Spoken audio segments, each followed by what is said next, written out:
Good evening, everyone.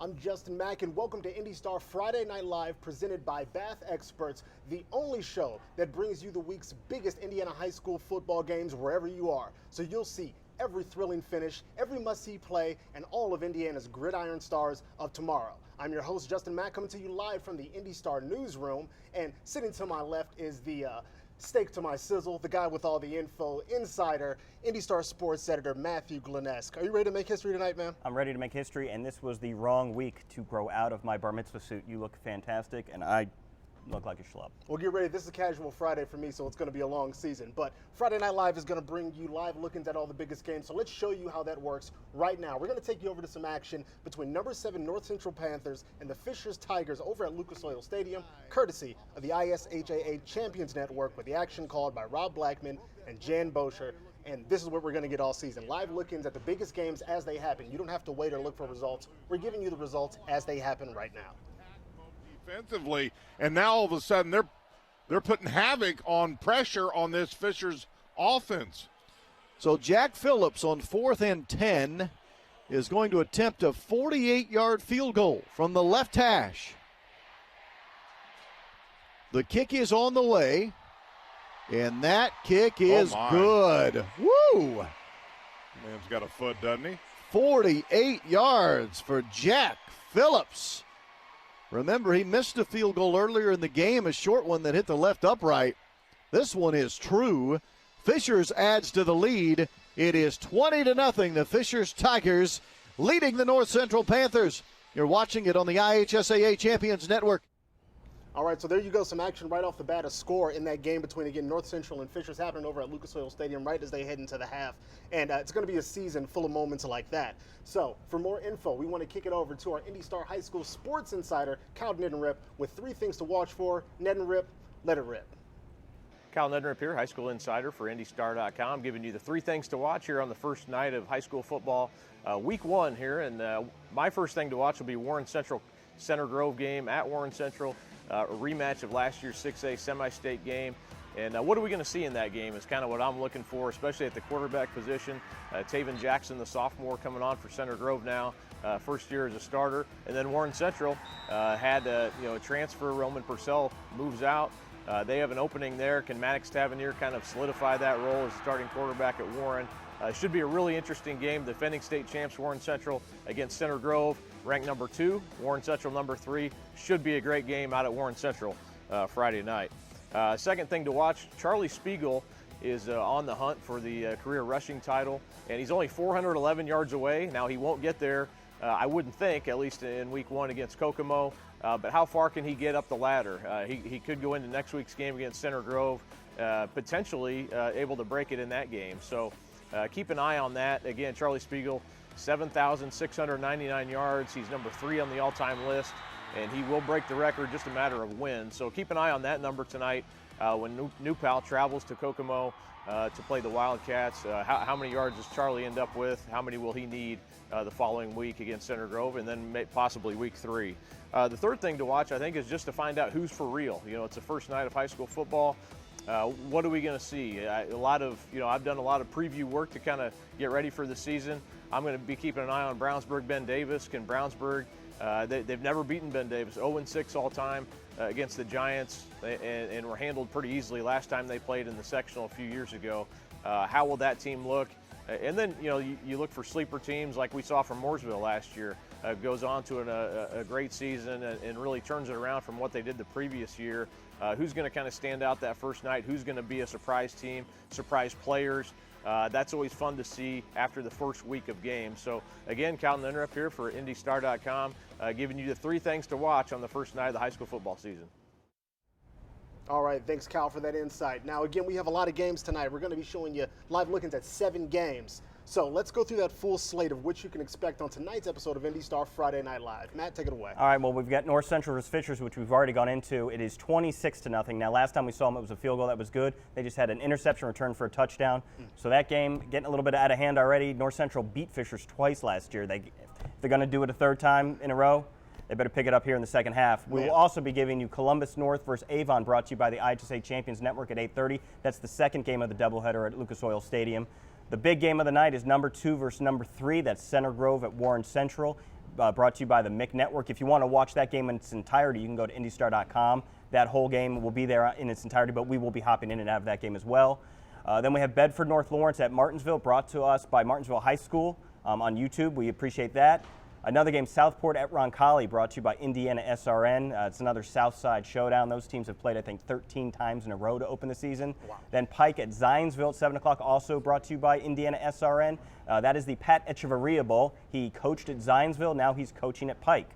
Then we will have Lawrence Central at Hamilton Southeastern at 7 o'clock as well, brought to you by the Southeastern Sports Network. Another great game. So we will have, we'll be covered. And in addition to those 7 games, we also will have in-game highlights from a number of other games around the area, so we will have you covered. Definitely. And again, another big thank you to all of our partners who are working with us, helping us bring you all this content in one place. So if you have a screen and an internet connection, you can find us, IndyStar.com, and also on our YouTube channel as well. You can watch IndyStar Friday Night Live streaming. We'll be here all night long. And make sure you interact with us on all of our social media channels, Facebook, Twitter, Instagram. Drop us a line. Feel free to praise my outfit, make fun of Matt's, anything you're into. Just hit us up and let us know. And if you do, share everything that you're doing. Even if you're at the games, share a photo. Use the hashtag IndyStarFNL so we can share that with everyone who's checking it out right now.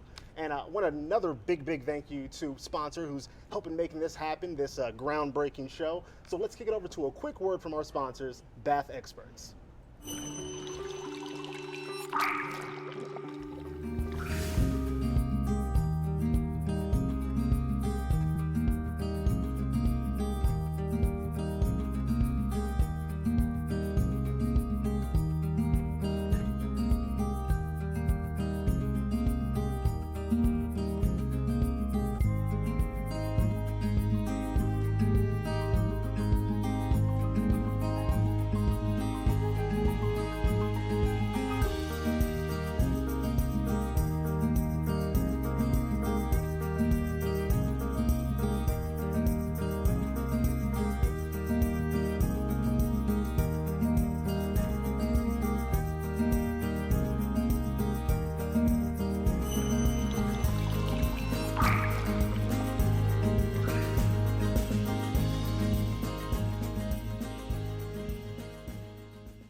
All right, now we're going to take you live to some other action. This is Lawrence Central Bears taking on the Hamilton Southeastern Royals, courtesy of the Southeastern Sports Network, those students who are putting this broadcast together. So check it out as it's happening right now at 0-0. Let's see if he can redeem himself here.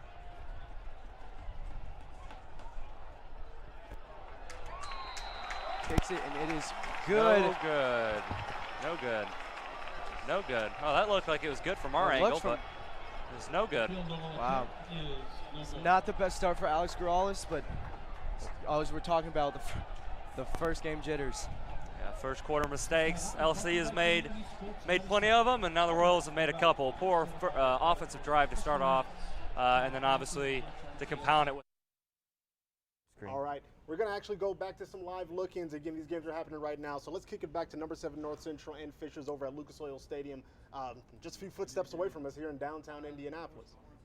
And again, this is a big matchup. Again, these teams know each other well. You mentioned the history of how that game went last time. It looks very different with got to say, a big lead that Fishers is enjoying right now over North Central. Well, North Central had a Cinderella season last year under Kevin O'Shea. His second season, this is now his third season. They lose their quarterback, Liam Thompson, who was a big deal for them. Trayvon Elliott, their star wide receiver. So they lost a lot on offense. I don't think we saw this coming, but, you know, Fishers is a good team. Rick Wimmer is a really good coach. Has them ready to play every year, so maybe a little bit of surprise, but not a total shock. And I imagine that's going to be a big win for that Fishers football program. If they were to pull this off, considering how it went, you know, it'd probably be a big momentum builder for them. So we're going to go to that game right now. Let's check it out again, thanks to the ISHAA Champions Network.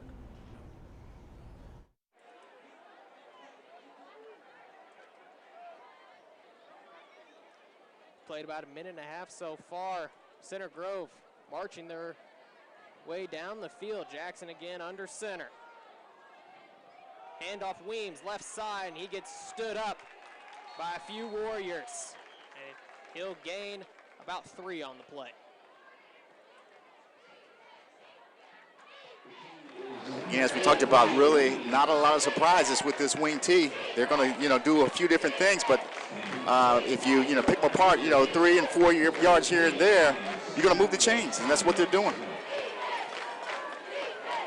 2nd and 7 now for the Center Grove Trojans. Under 10 to go in the first quarter.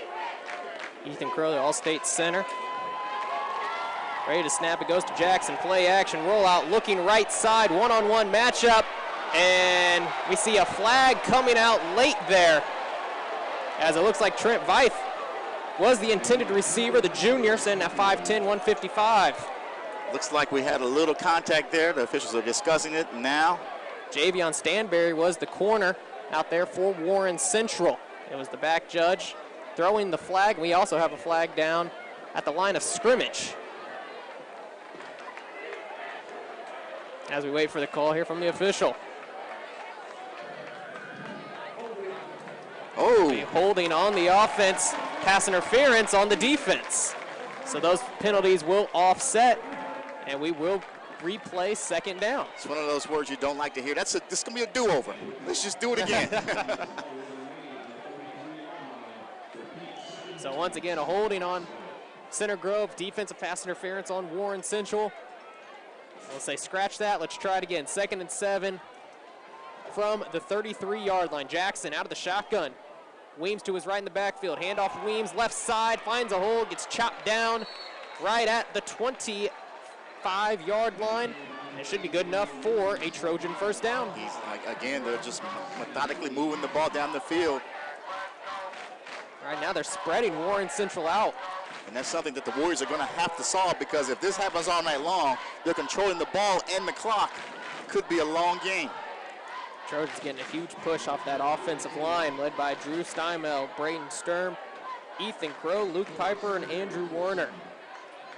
Again, Jackson, the sophomore, under center. Play action. Looking over the top, has a man wide open, and it's knocked down. Great defensive play there from Leal Warren, the senior safety for Warren Central. Well, I tell you what, he played that perfectly, because I tell you what, that had 6 points written all over, and he dove and laid out and knocked it away. Great play. Connor Delp was right there for the Trojans. Jackson had a nice pass, but sometimes the defense is just a little bit better. And I tell you, I like these wrinkles that Moore's throwing in here. Coach Moore's throwing in early. I mean, we wouldn't have seen that last year. 2nd and 10 from the 25-yard line for the Trojans. Again, shotgun set. Weems to Jackson's left, 3-receiver set.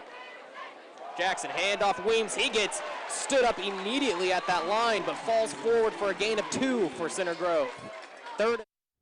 All right, we're going to take you to some action. Martinsville going for a 2-point conversion after a score against Bedford North Lawrence. Let's check it out right now thanks to MHS Rewind. Eric Myers and the Martinsville students are putting that program together for us. Let's go. On the far hash, Coach Carter Whitson asking for the play clock to be reset. It is. And with the loss, the huge graduation loss of Caleb Urban, who owns all the Artesian football kicking records and soccer records, as a matter of fact, Martinsville will probably be going for 2 an awful lot. Tonight it's on a little bit of a rollout, throws it underneath. Martinsville a little rubber out, if you will, and Craig Wessner pulls it in, and the Artesians are up 8-0.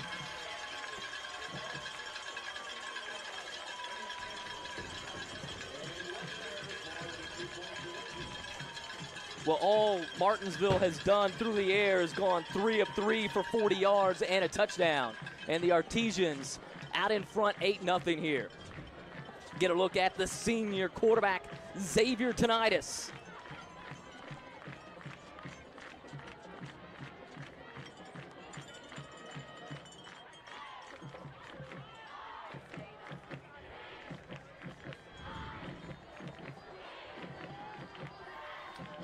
So the Artesians will tee it up at about the 40, and it will be another soccer player, Jackson Fry, who won the kicking duties here. Coach Whitson talked about the fact that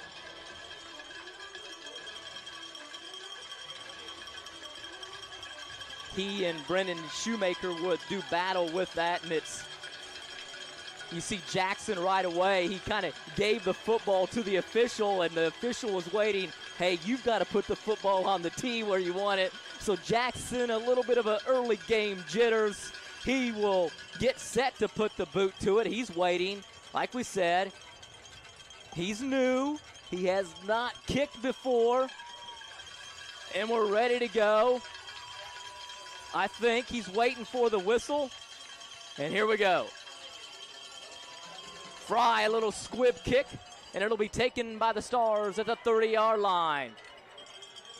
The return for Bedford North Lawrence, and Bry Lewis out on the return to about the 40-yard line. Bry played basketball this past summer with my son, and he is a hard-nosed kid, just a sophomore.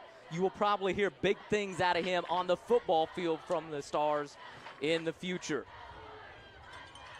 So here comes Martinsville defense back on the field and all motion towards the Royals. All right, let's go back over to Hamilton Southeastern and Lawrence. As Hamilton Southeastern is marching now, they have possession. Let's see what happens next, thanks to the Southeastern Sports Network. It's going to be a 4th and 11. They didn't Royals call got a punt.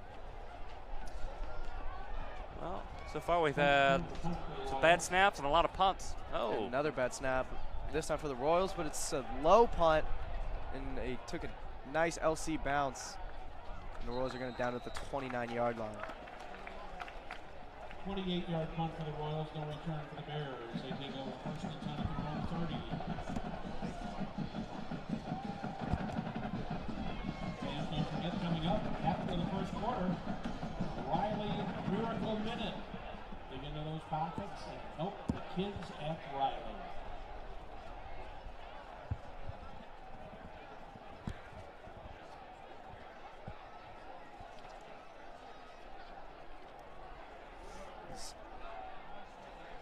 LC's offense about to come on for their third drive? yes, their third drive. Yep. From their own 30. No one has gotten a first down yet. Or actually, LC did get one first down on their last drive, but no one has moved the ball consistently. Amount, yeah. Jason Graves in the shotgun, hands it off. Hole there in the middle for about 5 yards, 6 yards before he's pushed backwards and driven to the ground by Nate Haas. Yeah, Nate Haas, the Mike linebacker. Good push by the Bears offensive line. There was a little bit of a hole there, and a good run by the running back to get 5 yards, but good gain tackling by the Royals. It's going to bring up a 2nd and 3. Jason Graves takes a snap, looks left, throws left, and is caught by Allie Allen. And it's going to be a first down. It's just as we were talking about it, LC is getting some yards. Yeah, Aliana, it's another quick throw. Aliana ran a 5-yard stick route, which is basically just a 5 and out. So the Royals were playing off coverage, and it was open underneath. So good conversion by the Bears, and they took what the defense gave them. Yeah, handoff down the middle. Good hit by Nate Haas. Yeah, another good hit. And another drive to the ground.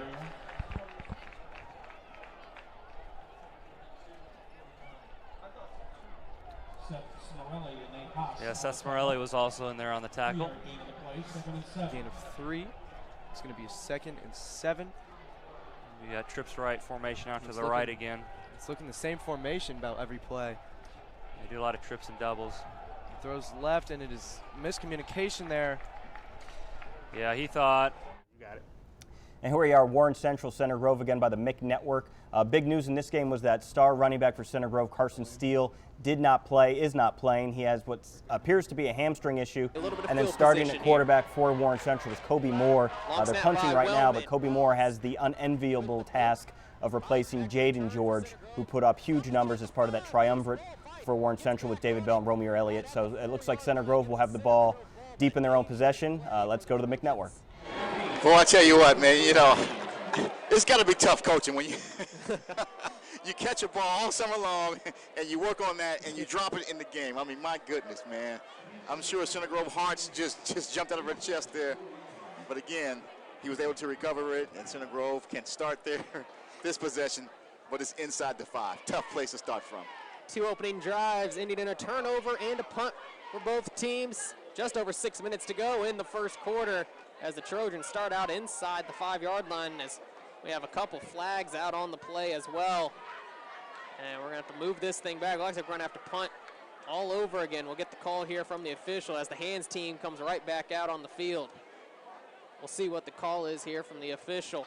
Well, if you're Center Grove, that is, you dodged a big one there. You dodged a big one. All right, let's check out. Looks like Martinsville actually just regained possession after recovering. Handoff now to the change of Let's check it out. The action called by Eric Myers and the Martinsville students putting on the production for MHS Rewind. Secondary, a pickup of 8 for the big Artesian fullback. And Coach Carter Whitson talked about it on his show this week. He said, you're going to see that. You're going to see where Martinsville tries to tempo teams, and they'll try to change of pace them with number 44 and also number 26. And 2 carries by Will Nix nets the Artesians a first down. So Martinsville will roll Tyler Cox back in. A good move by Martinsville to get Tyler out of the game after the stoppage in play because of the penalty. Tyler with a big run that was negated because of the hold. Bring in the change of pace. Bring in Will Nix. He rips off 2 carries for 13 yards. Martinsville a first down, and we're off and going again. Back to pass again will be Tonitis. He's going to the post. He's got Matthew LaFerry, and he can't bring it in.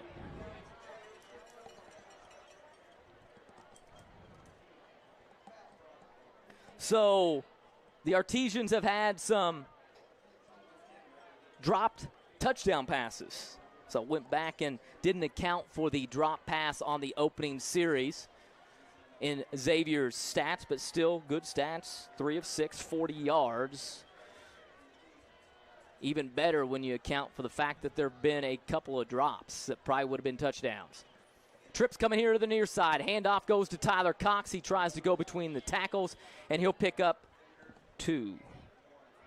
4 carries, 19 yards now.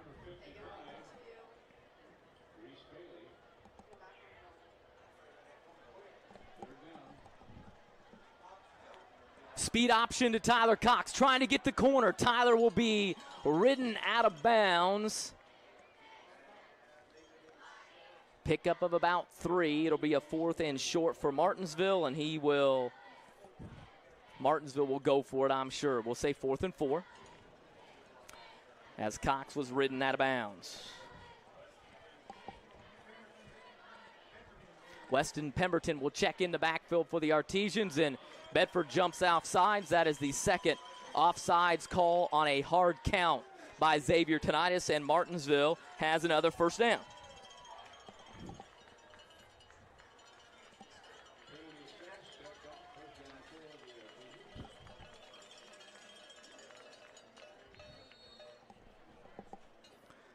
So 1st and 10 for the Artesians.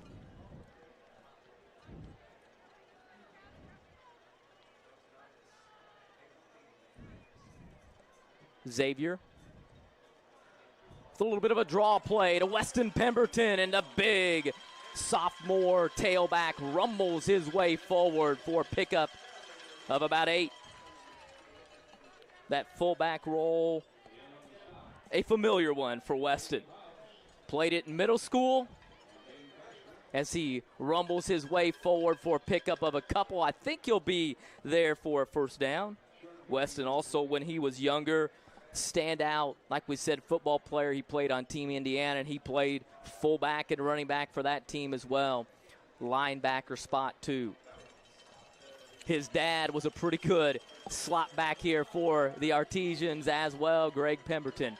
Back in the day several years ago when he roamed the turf here at what is now Siderwitz Field. And he, like his son Weston, started as a freshman and played 4 years for the Artesians. 1st and goal now for Martinsville. Trips going to the far side. A little bit of a reverse. We'll go to Matthew LaFerry, and LaFerry in for the touchdown. Matt LaFerry on the 10-yard touchdown carry, and Martinsville with the touchdown.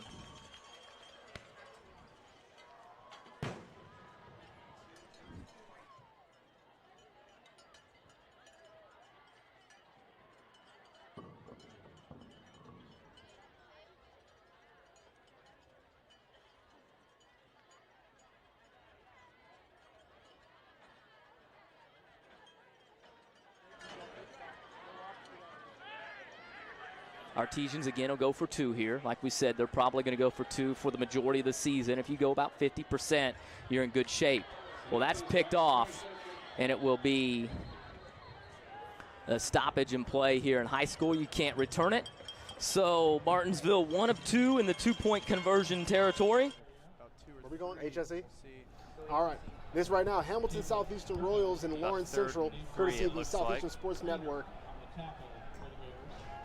And then Rayner on the tackle for the Bears.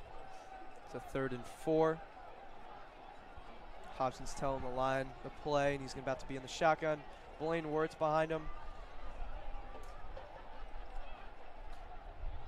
He hands it off, and that is going to be a first down. Good run there by Blaine. Yeah, good run by Blaine, but also really good blocking by the Royals offensive line. They got to push. The guards actually got out onto the linebackers. And when you can block the defensive lineman and you can get a guy in front of the linebacker, you're going to get five plus yards. Yeah. So they get the first down, and hopefully we keep on moving. Emmanuel McGee there on the tackle, but not until the Royals picked up a first down. Hobson tries to get him off sides, and it looks like it works. There's a flag before the play. Unless the offense moved early, which I don't think they did. They're calling it on them. Yep. A lot of penalties on LC. A lot. Offsides on the Bears, 5-yard penalty. 1st and 5 from the 20. From their showing here in the first quarter, not a very disciplined team so far. Maybe the first game jitters, maybe, but we'll see. Hobson takes the snap, hands it off to Tylen Taylor now. Puts his head down and gets a couple extra yards there. Yeah, what they're doing is they're leading with the H-back, Nate Wolf, up through the hole, providing an extra blocker for the Royal offensive line. And it's starting to work because they're getting more and more of a push. It's an extra blocker to get on a linebacker, and they're getting more yards out of it. And it looks like they're going back to the same play. And he appears to have got the first down. First down. They're moving the chains. Royals first down. 3-yard gain on the play. First down, Royals. Tell you what, for opening nights, is a really good crowd. Student section's full. Pretty much the whole stands are full for the Royals. So. Seeing some students here by the regular stands. Jet sweep. Ben Boyson on the left side breaks a tackle. Gets down to about the 12, 13-yard line. Good run there.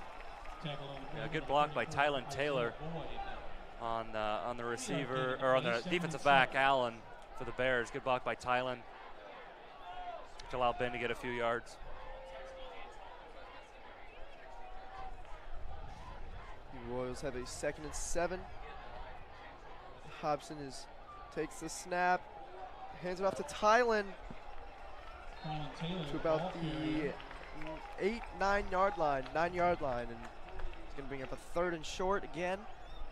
Jackson Schuline on the tackle. You're seeing a lot of runs up the middle, a couple jet sweeps so far. What are you thinking from this Royals offense? Well, they're giving them what the defense, or they're taking what the defense is giving them.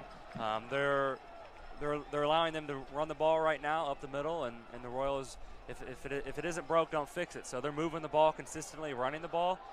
So I expect them either another run here or a quick throw, maybe a slant on the outside or an out route or something. A quick throw or run up the middle here, or jet sweep with Boyson too. Yep, there it is. Looks like just short. Yep, just short. It's going to be a 4th and very short.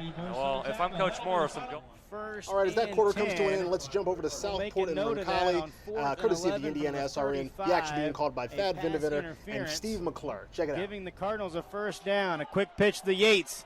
Yates Another off the penalty. left side. Another penalty flag comes down.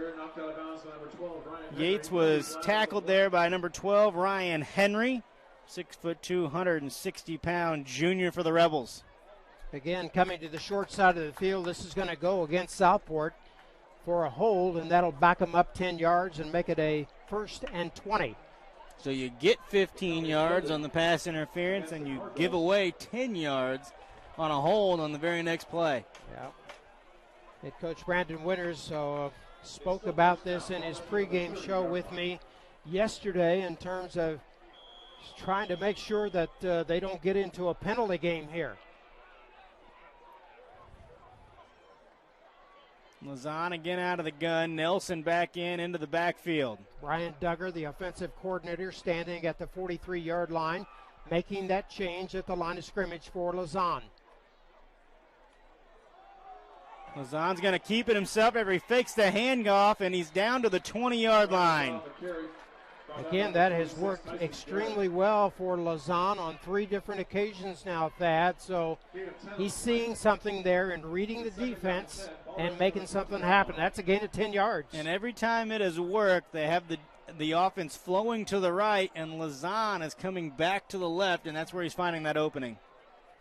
6 carries for 60 yards already for Ryan Lazan. Second down and now 10.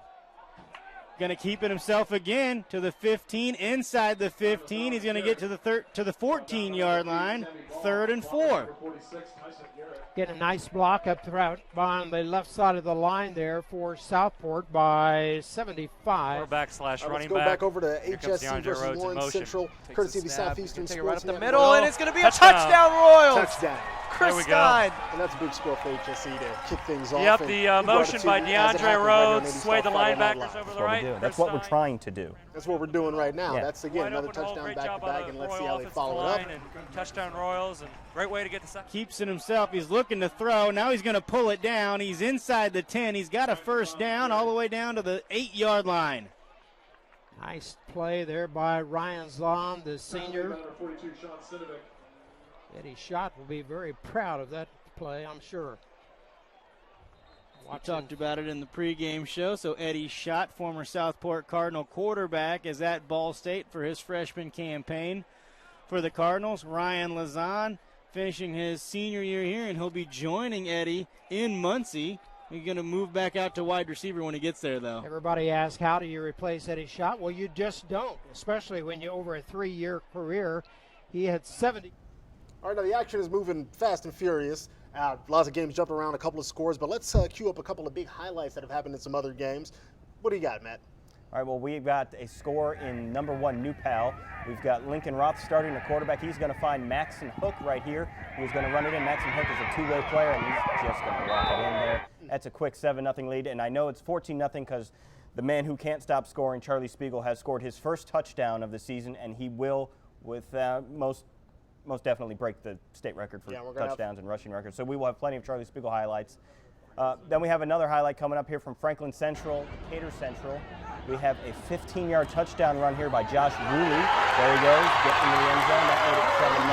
It is 7-7. Decatur Central has since tied that game up. So again, a lot of scoring going on, a lot of action. Absolutely. And again, if you're just checking in, make sure you share all of your action from the night. If you're at a game, if you're at home enjoying us bringing you the games, share everything on social media with the hashtag IndyStarFNL, Facebook, Instagram, Twitter. If you still have a MySpace, whatever, just find us and we'll make sure that we find you.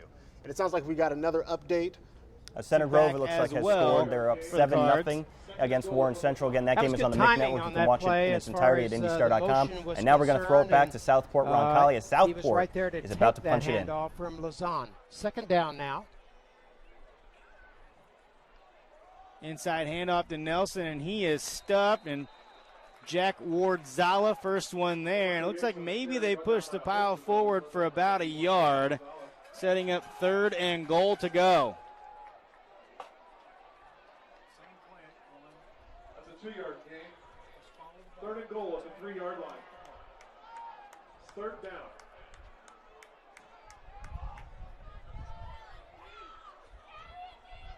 See if they can get LaMarco Yates involved in this play.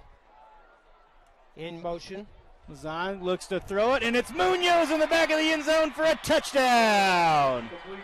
As he does a toe tap on the back line there at the 6'5" tight end, Matt Munoz puts the Cardinals on the board with 8:46 remaining here in the first half. Terrific play. Munoz sneaks out from the line of scrimmage and finds himself wide open in the back of the end zone for the touchdown. Cockrell coming on for the extra point. Unversal will hold.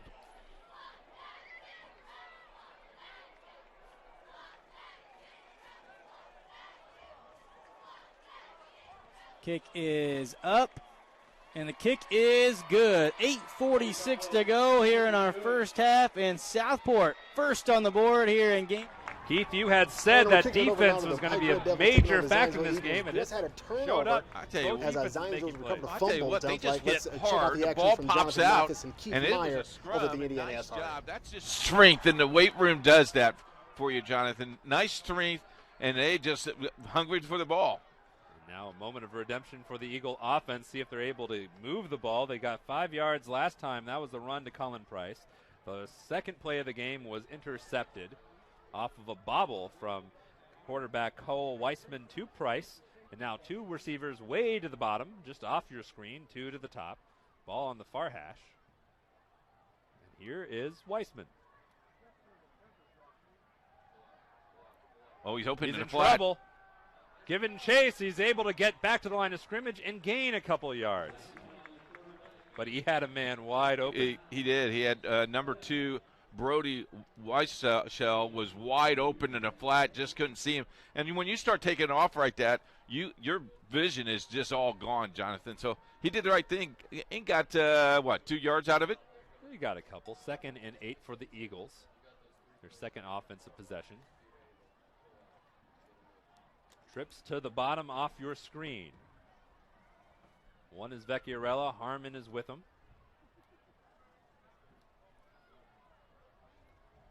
They will fake it, giving up to Colin Price, who's close to a first down, short a couple yards, and it'll be 3rd and very manageable, 3rd and short upcoming. Boy, they just shot the gap there, and he had wide open. All right, let's go right now to Martinsville and Bedford North. Right now, Martinsville up 14-0, and they have the ball and are approaching once again. Let's check it out, courtesy of MHS Rewind. Eric Meyer and the Martinsville students making that happen. Xavier again will send trips to the far side of the football field. He rolls to the right, has pressure, throws it back across his body, and it will be incomplete. Xavier now 4 of 8 for 100 yards and a touchdown. That coming to Andy Myers, a 31-yard touchdown strike. But Xavier could have 2 other touchdown passes. They've been dropped by Artesian receivers, but Martinsville's still up. 14-0 here in quarter number 2.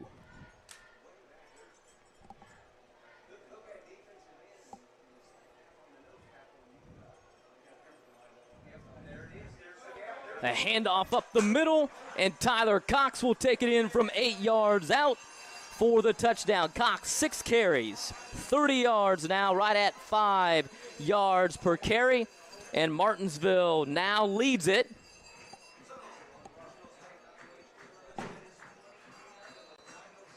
$14,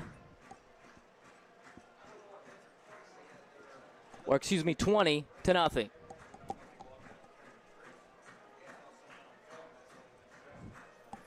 So we're getting ready to go for the 2-point conversion again.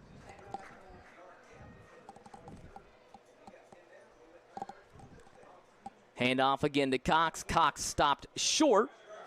So Martinsville 1 of 3 in 2-point conversions, but they lead it. All right, jumping back over right now to Lawrence Central and Hamilton Southeastern.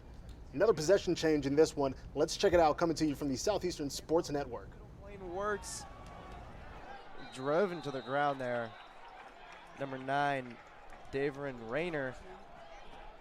And then still a little bit of a no-huddle, but we're slowing it down now.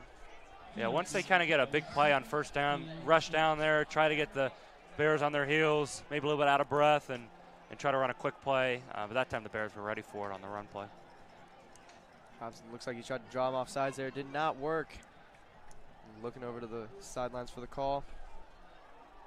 2nd and 8 at the 14-yard line. Ben Boysen in motion, takes the snap and hands it off right down the middle to Blaine Wirtz with a little bit of a hole. He's about down to the 10-yard line. We're moving the ball. Yeah, it's going to be about 3rd and 2. Daverin Rayner with another tackle, calling his name here a lot early. 3rd and 4 from the 10-yard line.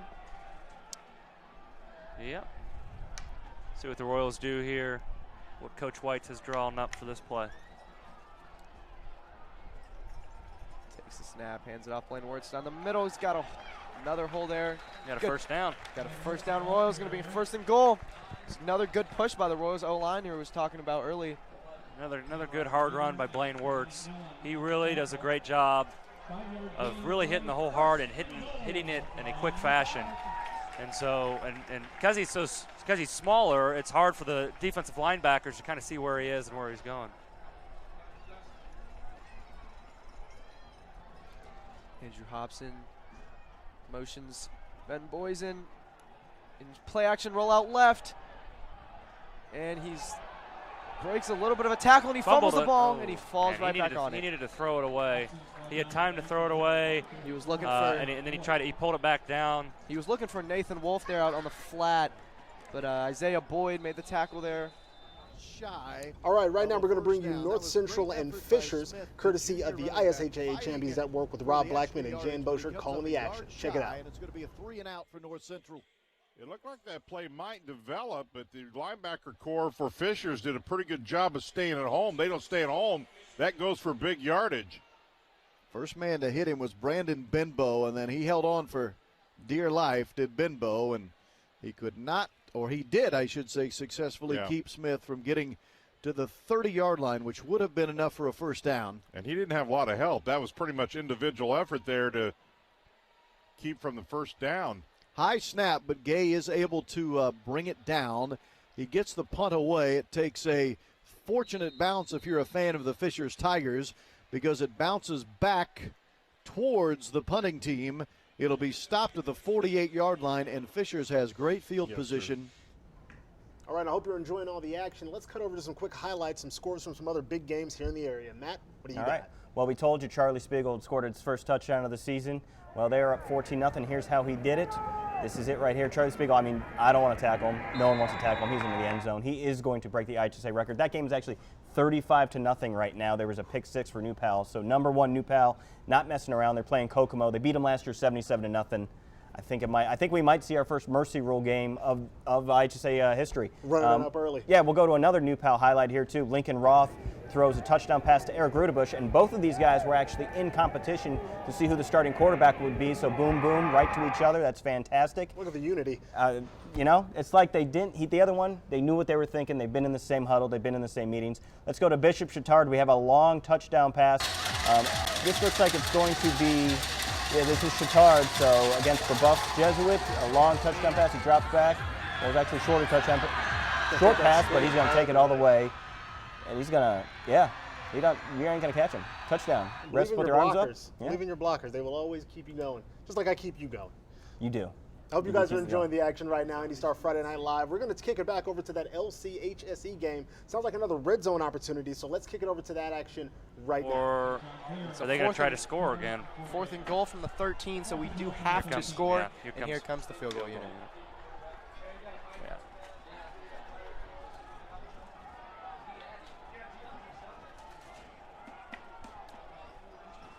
So if Alex can make this kick and put it up 10-0. Two-possession game. Two-possession game with about 8 minutes left in the second quarter. That would be put the Royals at a good spot. So hopefully he can make it here. Luke Childers with the hold. Kick is up, and the kick is good. There we go. It's going to be 10-0 Royals here. With 8 minutes, 27 seconds left in the second quarter. And with that score, we do want to remind you the Southeastern Sports Network is made possible this year by Sky Zone and Fishers off 121st Street. Check out their hours at skyzone.com/Fishers. It's good. 2-possession lead now for the Royals, but nothing is safe in high school football. Well, nothing's safe in any type of football, really. A lot of time left, too. Yeah. Well, I mean, it's only the second quarter and 2 possessions. I mean, that can change in 2 minutes. Just run hard. He moves the ball. Game. Logan Hunt and Daryl Morton Jr. calling the action. This is the number 2 Center Grove Trojans taking on the number 3 Warren Central Warriors. They're playing with a little tempo. Moore getting the play call from the sideline. 3 receiver set. DeMarcus Brown back on the field. We saw him on the bike working out his legs a little bit earlier. Moore out of the shotgun, looking right, throwing. Finds Brown, but he drops it after looking upfield as Max Baker has a couple words for him. Well, I tell you what, that's one of those situations. The ball hit him right in the hands, but he turned around, and Baker standing right there. Ready to gobble him up. Yeah, am I going to be able to take this hit and hold on to the ball? Well, first things first, catch the ball. How about Max Baker, 6'2", 185. Big safety back there for the Trojans, one of the senior leaders. Team captain as well. 2nd and 10 for Warren Central. Still looking for their first points of the game. 4 men down for the Trojans. Moore, handoff left side, Wells. He pushes his way up to the 34-yard line, a gain of 3.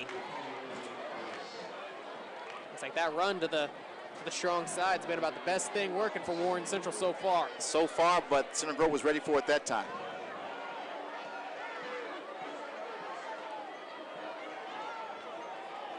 Third and 7. Moore again out of the shotgun. Trojans sitting back right on that 41-yard line is the marker to get. Moore under pressure from Curry. Can't get away. Caden Curry coming up with a sack. I'll tell you, this Center Grove defense has come to play tonight.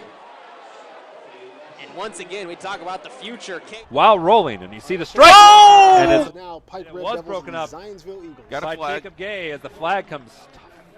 Several of them came flying in. You can see him there, the little hankies lying there, waiting to be picked up. Got hold against Zionsville. No, I'm sorry. Check that. Against Pike. I think you declined this, don't you? Or do you take this? Take the yards. Would you take the yards? Would. Okay. Reason that Second down I'm thinking 20. about it is First down and 20. But also you have this new offense where everyone's trying to get on the same page, and so you put the pressure on them. See, make them prove it to you. Okay. That'd be my thought. Good call. How many years did you coach football? 0. Oh, but okay. I have now. Scott Turnquist has almost a full quarter of more experience as a head coach than I do, and he did the exact same thing. He did. See, moving on to the defensive line for Zionsville, Mario Palermo is the tackle nearest the camera, or the defensive end, number 97. He is a tackle for loss and 4 tackles in his career. In motion. And now Seidella looking for more yards, and he overthrew Eccles. Got a little bit of a cannon on his right shoulder. Wow. Pretty impressive. In coverage, it was Will Veit. He is one of the leaders of the Zionsville secondary. He's a starting cornerback, 53 tackles, 2 interceptions for his career coming in.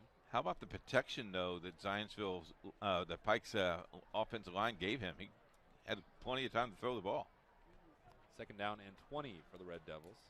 It's going to be, we were saying in the pregame that one of the battles to watch was the Zionsville offensive line and the Pike defensive line, but we're seeing the Pike offensive line has been up to the challenge, except for the hold, and here's a lot of running room for Will Allen. He's able to get it across the 35 to about the 37-yard line. It'll be 3rd and a lot, but a lot better than it was. No. 8 of 5. Nice job of gathering, find the ball, gather the ball in, and nice tackle by the Zionsville Eagles. See, both defenses have been in a swarming attitude. Attitude is a good word for it. Both of these teams were geared up. We talked about both coaches, and they had a good week of practice, and they were ready to hit somebody other than their buddy. That's very true. And it's interesting. Pat Echeverria left on good terms from Zionsville to go to Pike, his alma mater. And here comes a blitz from Sam Kidwell. Allen eludes 1. He sprints by another and then runs into 2, including his own man at about the 44-yard line. It's 4th down and long for the Red Devils. And you're assuming surely the first punt of the game. And here comes Zach Smith. But as we were saying, Echeverria left on good terms, but for tonight, All right now we're taking you back to the Center Grove Trojans taking on the Warren Central Warriors. Bacon diving down just inside the 40-yard line, and a late flag coming in. Looks like that's going to be a late hit, but I tell you what, that was an excellent play call. And I like the way he hid the ball there and let the defenders run by him, and he just took off and went up the field on that. But I think they're probably going to get a late hit here on the Warriors. Yeah, Jackson took a shot there at the end. It is going to be a late hit on Warren Central. See Jackson, like you said, holding it back, making a couple men miss. And there's the hit right there, and That's going to be on Javion Stanberry, just lowering his shoulder right into him. So there's, again, unforced errors there for Warren Central. 15-yard penalty puts the ball almost to the red zone, ball at the 24-yard line. And it looked worse in live action than it did on replay. Let's just say that. That didn't look like that it was that bad. But a gift of 15 yards as now Jackson goes out of the shotgun. Weems to his left in the backfield. Handoff Weems up the middle. Diving past the center up to the 17-yard line. Under 4 to go in this first half. So Weems up the middle, that's been their best, that's the best area they've exploited that all night long, just right up the middle. And the Trojans from the opening kickoff have come out ready to play. Really knocking this Warren Central defense around. Jackson out of the shotgun. Weems to his right this time. Handoff again up the middle. Breaks the tackle. Ball comes loose. It's recovered by Warren Central at the 10-yard line. And an absolute gift from the Center Grove offense as Weems had it knocked away. And if you look at the Warren Central, the bench over there, everybody is excited. They needed that play right there. They needed that. As we take a look at this again, right there, falling down on it. It looks like Taz Relford got his hand in there and poked it loose. And recovered there by big old number 95 there for Warren Central, Jaden Perkins. And there's the turnover belt, the blood belt for Warren Central. Jaden Perkins gets to wear it for the first time for the Warren Central Warriors in this 2019 season. So 3:25 to go. Turnover in the red zone for the Trojans. Gives the ball back to Warren Central on the 10-yard line. Moore out of shotgun, looking down the field, throws it up and well overthrows Derek Allen. Looks like Lawrence Central's marching again, so let's kick it back over to their game against Hamilton Southeastern right now, courtesy of the Southeastern Sports Network students. He could have very well made the play if he'd have just buzzed his feet and came to balance. Instead, he was out of control, and the running back cut right back behind him. Yeah, Seth Smorelli there with the tackle, just a little bit quicker next time. It's about a 2nd and 5 now.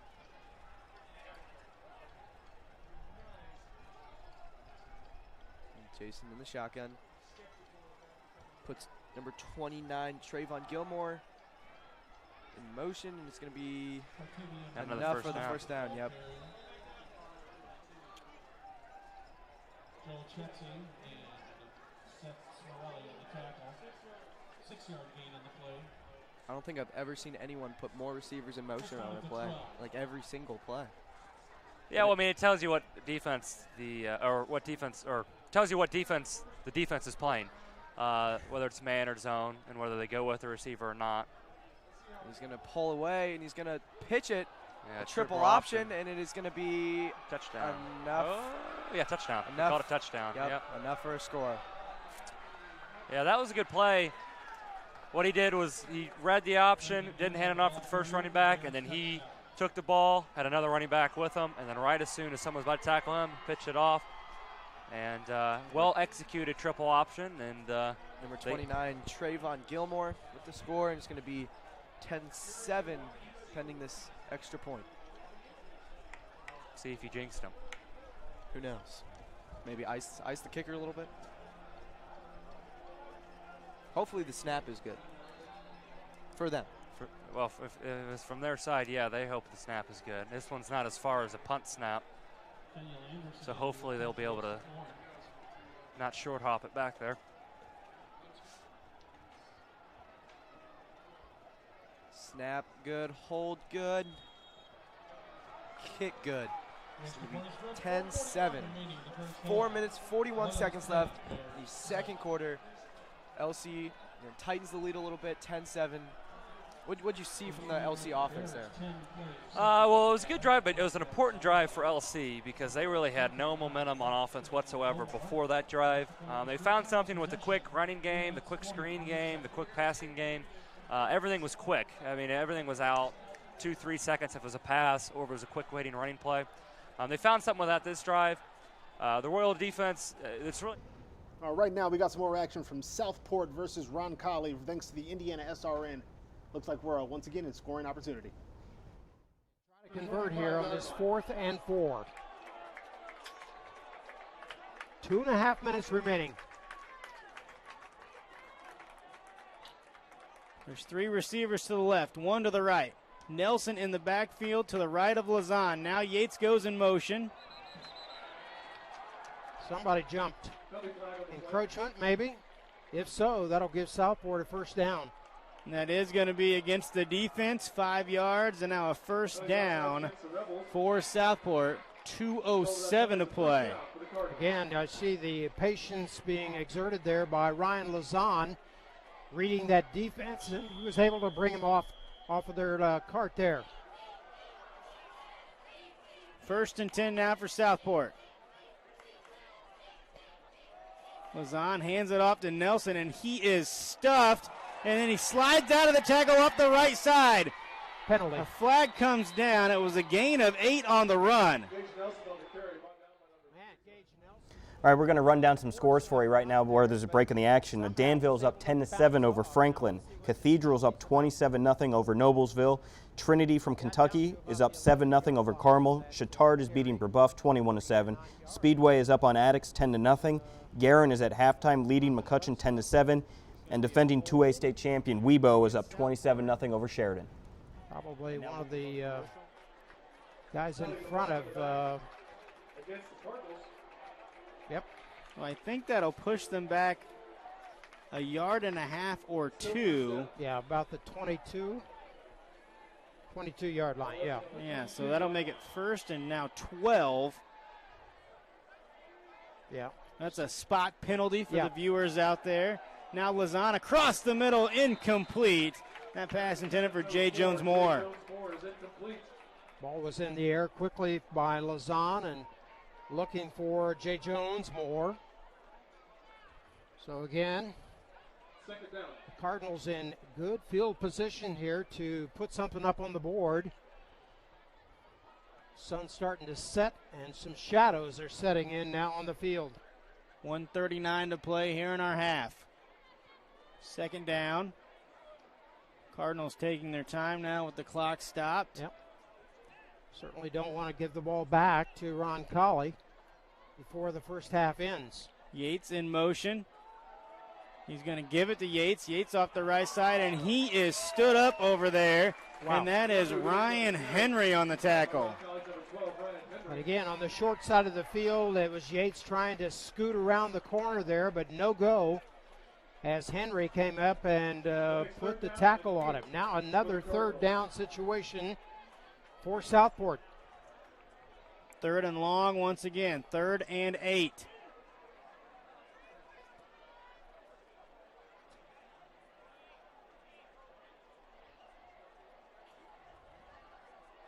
Munoz moves in a couple of steps on the left side there.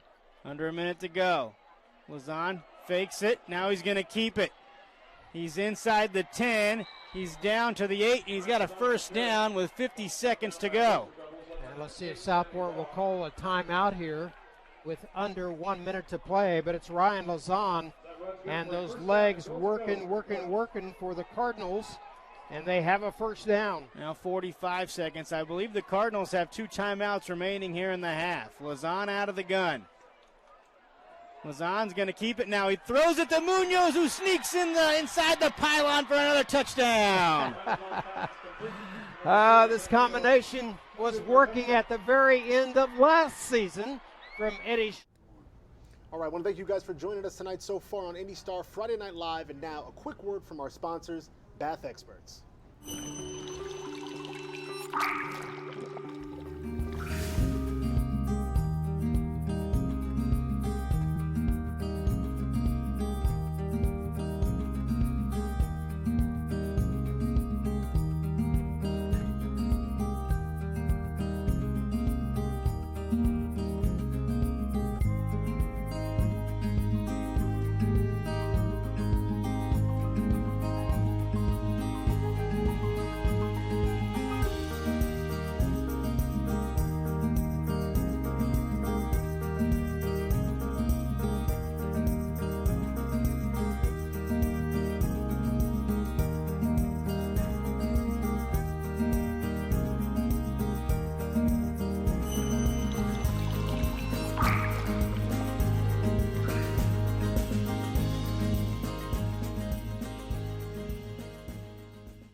All right, big thanks again to our sponsors, Bath Experts, and let's get back into some action. Number 2 Center Grove taking on number 3 Warren Central, courtesy of the MIC Network.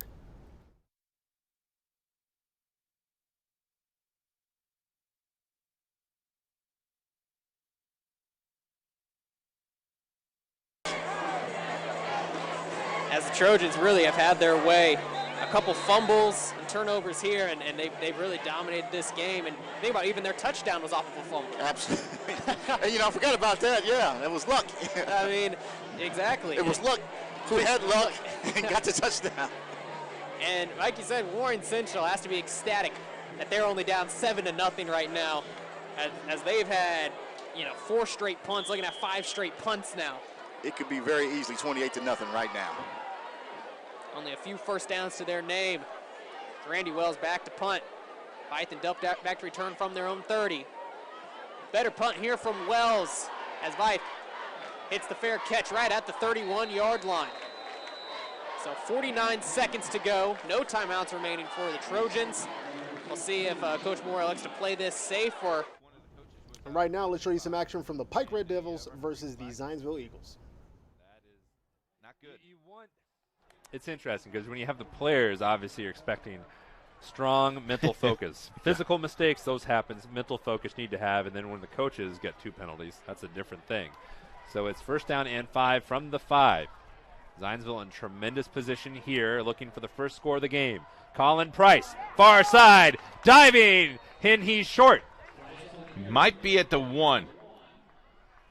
Wow. It'll be 2nd and goal for the Eagles. Good, great pursuit by the Pike defense to be able to stop him.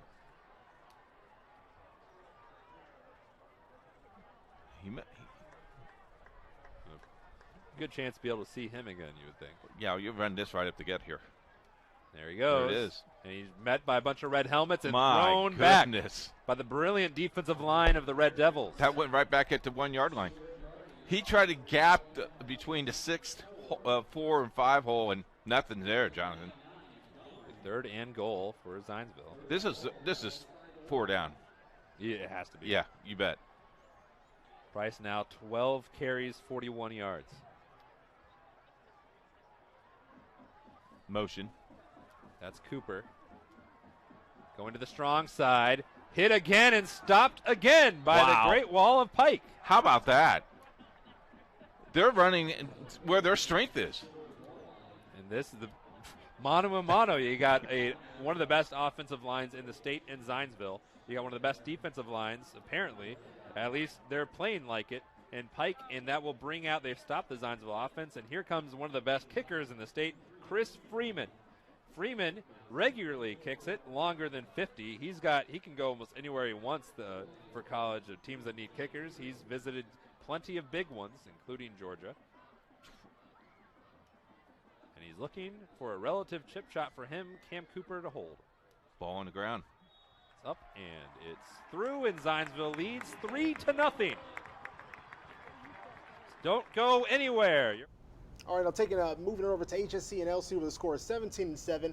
HSC has possession around midfield, but now they're looking at it's going to be 3rd and really long after 3rd that. and 17, 3rd and 18, yeah. Mm-hmm. By the way, on that last highlight we showed you, that was IndyStar's super team. Kicker Chris Freeman putting it through. So his first points of the season, should have more of those. Get him on the board now, 3-0 in that game. Let's continue the action here at HSC LC. Really nothing, as you were saying, nothing he could do with that one. So the Royals offense is waiting for the play call. Yeah, 3rd and about 15. Trips about 2 right. minutes left.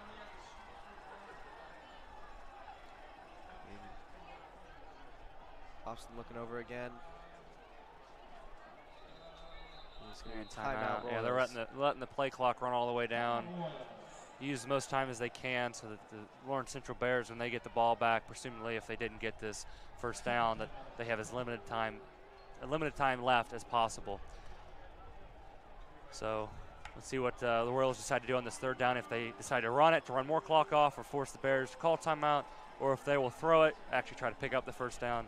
But either way, if you're short of the line to gain, if you catch the ball or if you run the ball, you got to make sure you stay in bounds to force them to use either a timeout or let the clock continue to run. What do you call it on 3rd and 15 if you're the Royals? Me personally, up 10 with a minute 58 left. I'm probably doing something safe like a screen route or draw, something on that something on those lines. But I know Coach White's might like to be aggressive here, so we'll see what he does, and maybe just run another post route to DeAndre Rhodes. It's worked twice so far, and they're going to press man again. So trips left, DeAndre Rhodes, lone receiver to the right, takes the snap. Screen. And it is a screen. You called it. Oh, he didn't get. But Blaine Wirtz got in front of his lineman, and he needed to get behind him to let them set up and block, and instead he was in front of him. Well, our Charlie Spiegel count is up to 3 touchdowns already this season. He will break the school record. They are up 42-0. We have a lot of games going to halftime right now. So what we're going to do is we're going to reintroduce or introduce you, if you don't already know, New Pal star running back Charlie Spiegel.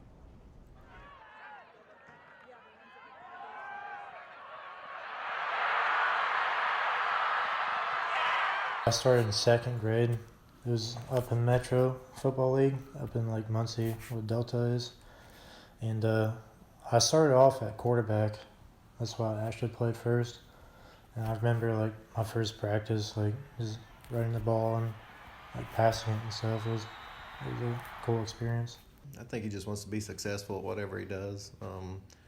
Definitely wants to be successful with the team and be a part of the team. He really enjoys the teamwork of it and doesn't want to let the team down, and just be as good as he can for that. First high school game, Mom always gets nervous, but he was out there, he was doing his thing, and I was like, and Dad had told me, he said, I think he's going to be all right. I think he's going to do okay. And Mom was impressed. Of course, moms, don't take much to impress us, but yeah, I knew then he's doing what he loves and wasn't too bad at it. Yeah, I was nervous at first because like I didn't know like how I was going to fit in or anything like that. But once I got there, it was everything that I like wanted, like because I fitted in just right, and work ethic and just the way that the program is set around. Like what Kyle Ralph has done with the program is just everything that I've always wanted.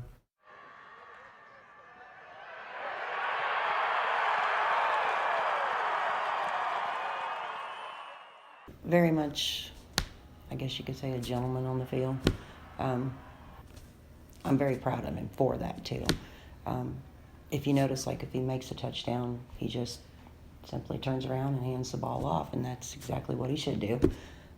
Very proud of him for that. But he is, he's a little bit, shyer than some others, but personality-wise, I mean, he's just a great kid. I mean, in my opinion. But,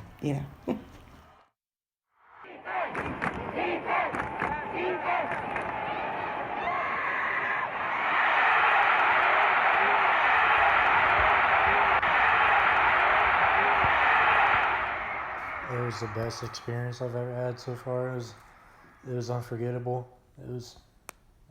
I remember it like it was yesterday. It was like super nervous about it, excited about it, and it was a great feeling to know that once the game ended, just be on top of 5A, state champs. All right, we're going to jump right back into some action after that really, really dope feature on Charlie Spiegel. This is going to be the Pike-Zionsville game as it continues. But while we're showing you that action, Matt, you think you can run down some scores from throughout the area? Of course I can. All right, well, let's do it the way that only IndyStar Friday Night Live can. All right, well, here's some quick score updates while a lot of games are at halftime. We got Lawrence North is pummeling Perry Meridian. It's 48-0. Chittard is up 28-7 over Buff Jesuit. Southport up 14-3 over Roncalli. Heritage Christian leads Manual 28-0. Triton Central leads Cascade 10-7. Brownsburg leads Ben Davis 29-10 in a big 6A showdown on the west side. Center Grove leads Warren Central 7-0 in that MIC Network Game of the Week. Martinsville is up 34-0. We've been showing you some of those highlights as well. And Mooresville is up 27-14 over Lebanon. Again, a lot of action going. Let's catch Zionsville and Pike. Moore came in with all his friends. Garrett Williamson was there as well. Upmore still flexing, and it's 4th down, and what will Pike do? They've gone for it twice. It looks like they're going to go for it again. That's a nice little pancake. It was. There's some big fellas back there as the fullbacks, winging on either side of Seidella. Jones, the running back, And he has it. He rumbles forward. He's close. Zionsville says he didn't get there. It looks like he might be short, Keith. I think he got it. Oh, he got it. He did. He did. Squeaking by. Got it by the nose of the ball. The silver hats on the near sideline disagreed, as do the referees in forest green on the near sideline. Yes. Their votes don't count, though. Nope. Seidella moves Williams. 6 minutes to go here in this first half. An interesting first half. Defensive struggle. Strong run. Gets 2.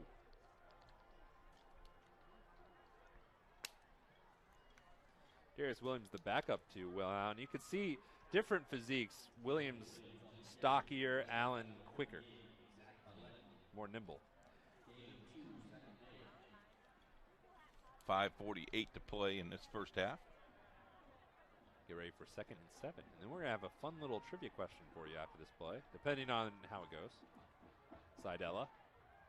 Quick throw towards the first down line, but a little short by Simpson. And this gives us an opportunity, Keith, to bring up one of our fun sponsors, Aspen Creek Grill, and the trivia question of the week. You want to read it off? Yeah, every week we're going to be doing the Colts trivia because Aspen Creek Grill would like to invite you to watch all the Colts games at Aspen Creek Grill up in Noblesville. What former Colt head coach was also a Colt player? If you know the answer, send us the answer by hashtag Aspen Creek Grill Trivia and give us the answer. We'll draw the winners and give a $20 gift certificate for the winner. All right, now we're going to cut back over to the North Central and Fishers game. North Central's got possession, but they're still down 26-0. But again, they are marching now, 2nd and 4, and hanging around about the 35. Let's see what they can do. Get some catches, get some rhythm going, and they were hoping that they could accomplish that much quicker. But sometimes this game takes funny turns, and it just did not. Yeah, they got behind the 8 ball so quickly. It just made life tough on him. Here's Smith making one defender miss and then finding his way to the 27-yard line before he gets dumped by Matt Holt. As we are now under 6.5 minutes remaining in the game. Now I want fans to watch Fisher's defense. They normally run a 4 front because they're so far ahead. They're protecting the pass. They're running a 3 front, and look at the spread of the down 3 linemen. How much room they have to cover. I mean, it's amazing how the big guys have developed in speed, that they'll leave such huge gaps. And this time they're in a little bit tighter. They're going back to the 4 front. It is 3rd and 2.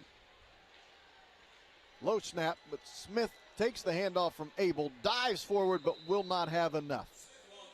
The low snap threw off the timing of the play ever so slightly. And that meant Smith could only get himself a 1-yard gain. And now it's 4th and 1 for the Panthers.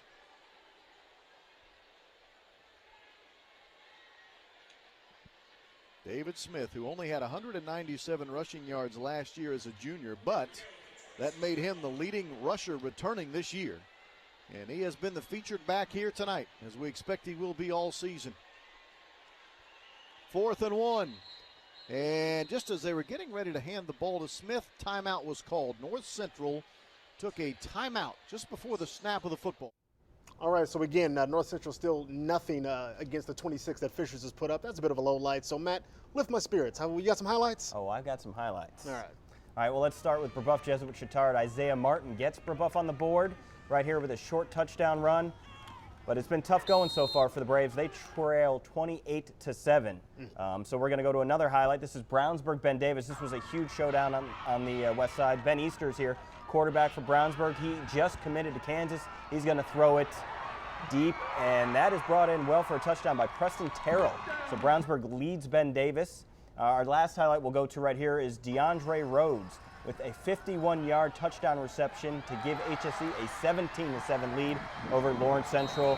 They're not going to catch him. Celebrate, young man.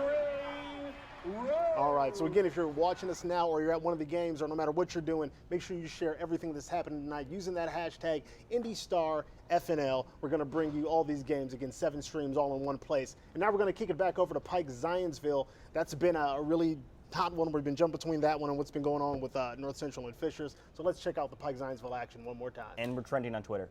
We are trending on Twitter. You know, I did this for 25 years. Yeah, well, that's true. I think I would let that go, though. It did seem a little ticky. Yeah, maybe. But, you know, we need good officials, and they're volunteering doing it. So let's, well, not volunteering, but they're doing a good job. They put themselves at tremendous jeopardy of much heckling. You betcha. 2nd down and 9. But what a pleasure to play work for kids. It's true. It's really, here is Williams, who had 3 yards to his credit in this game, and he got just about equaled it, or doubled it, I should say, off his 4th carry. So it's 3rd down and long, I think you could describe it as. They have to get to the 35. Ball's on the 41, 3rd down and 6 for Pike. Now, the Red Devils have been pretty good at converting 4th downs. Mm-hmm. They've converted a couple thirds. What will Anthony Seidella do here? He likes the rollout, lets her fly. Catch! And reeled in for a big 1st down.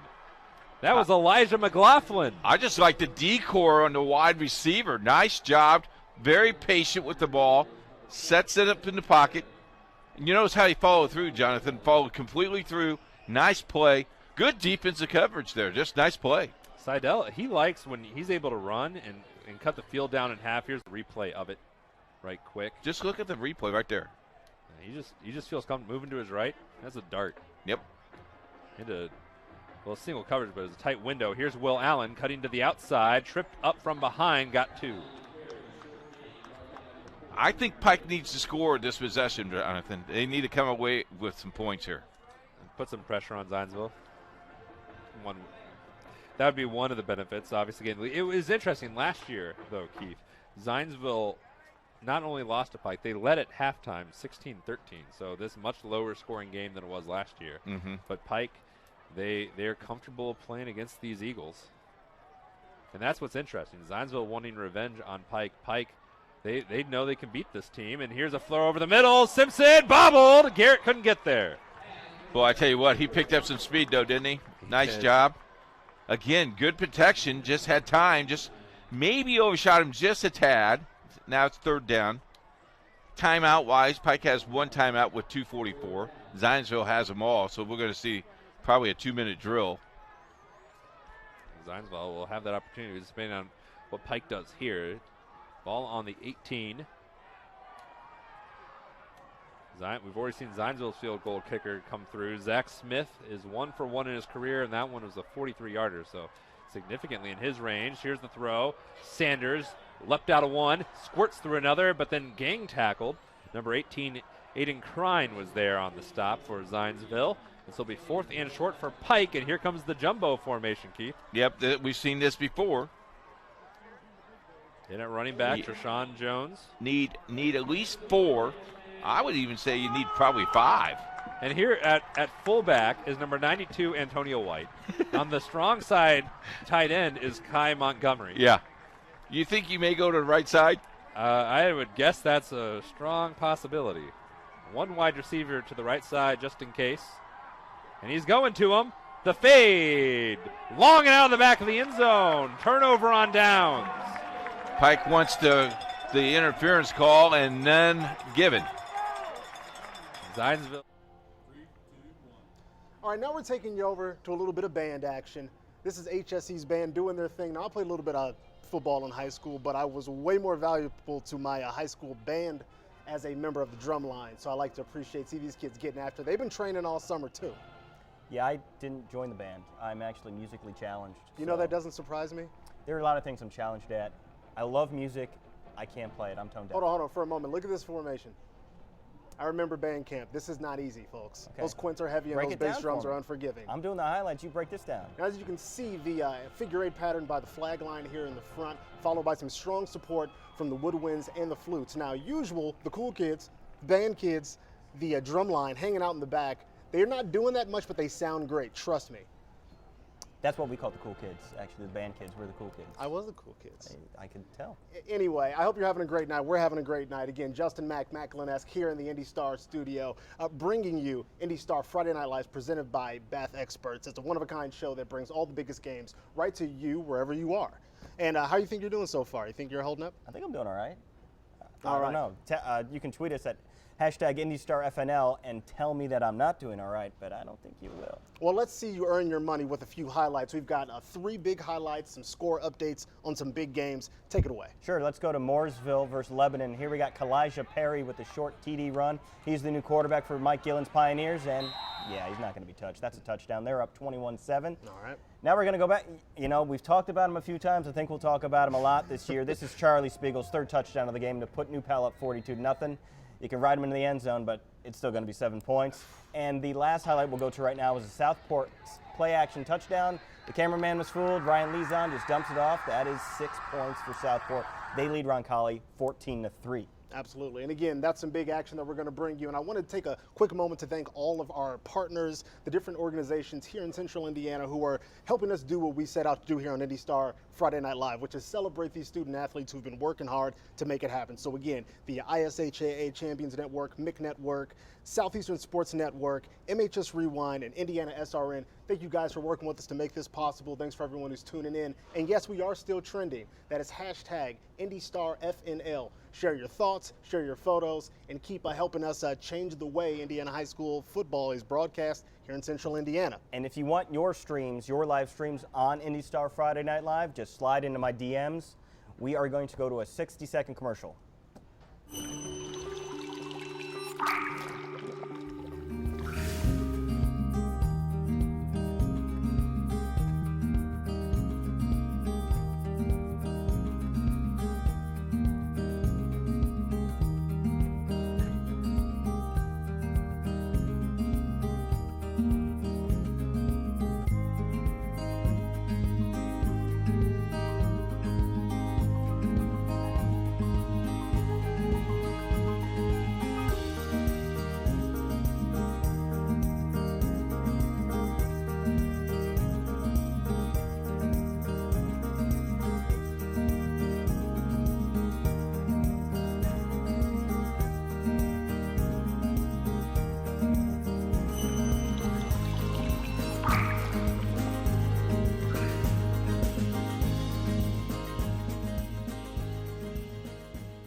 Here in the studio, I think you got a score update. Is that breaking news? Well, there's breaking news. Breaking Charlie news. Spiegel just scored again. Of course Charlie he did. Spiegel just scored again. New Pal up 56-0. Also, a quick score update. Number 1 ranked Carmel trails Trinity 27-0. Trinity is a power out of Louisville. They oftentimes do play very well against Indiana teams, but Carmel down 27-0.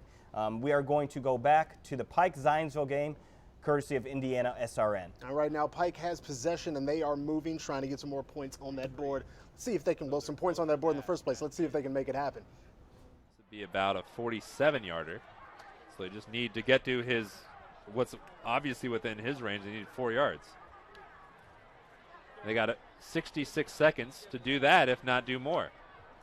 Way at the bottom is Eccles. He is matched up with the corner, or the slot corner typically. The third corner is Shane Bates. Seidel, a great defense, is able to get it to Allen, and he's got a lot of room to work, and he's close to a first down. He might have it. Going to be short about a yard, Jonathan. Ever so close. Clock is Down. running. It's not your friend right now.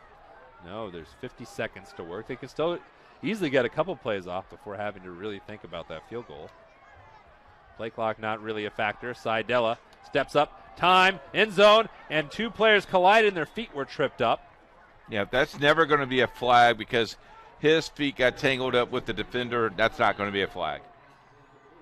So now it's 3rd down and 1. What do you do here? Do you get the first down, or do you just settle? I think you try to get that fresh set of downs, get another shot at the end. What would you do? I'm going to go get the first down, spike the ball, and then go to the end zone again. 31 and a 10th seconds remain in this first half. Pike's best scoring opportunity yet. Seidella, Kidwell in his face, first down. They seal the Let's deal jump back here over for Fishers. another just low moment for North Central, picked off in the end zone by Fishers, as Fishers continues to just do whatever they want. Right now it's like Popeye. Well, he versus put it up Chick-fil-A, there. and Give he's his having a better guy week. Is he taking this all the way back? No. Thought about it. He did. All right, let's stay with this game and see where this action goes. But again, a big game continuing courtesy of the ISHAA Champions Network. I actually think we might go back to that Zionsville Pike game because they're in the red zone. Oh, man. Closing halftime. Action moving fast here on IndyStar Friday Night Live. That's how we do. Seidella. He's open. Lets her go. Got him. End zone. McLaughlin. No, it's intercepted. Oh, my goodness. Sam Kidwell. He picked off Kokomo in the scrimmage, and he gets a huge interception here at the end of the first half. 27 5/10, and Zionsville dodges a huge bullet. Sat down and just picked off that ball. Now, what do you do here? You Here's kneel? the replay, Keith. Okay, here we go. Rolls back. I mean, he's got him right in the flat. Right there on the he left side is, of right the screen. there. Kidwell. Boop. Man. He just read his eyes. Drop back in that zone. Pounced Beautiful. on it. All right, let's jump over and see if Warren Central can get on the board. They're down 7-0 with possession at midfield, taking on Center Grove, courtesy of the MIC Network. Again, they're trying to tie this thing up at the top of the third. Let's see what happens. Warren Central, you have to make a statement on this possession.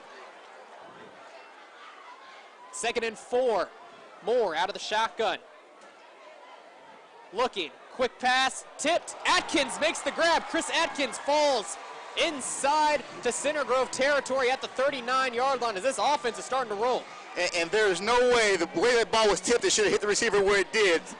But it did, as you can see here. Hands up, tip, and it hit the receiver right there between the numbers, and he was able to take it down the field just a few more yards before he's ultimately brought down.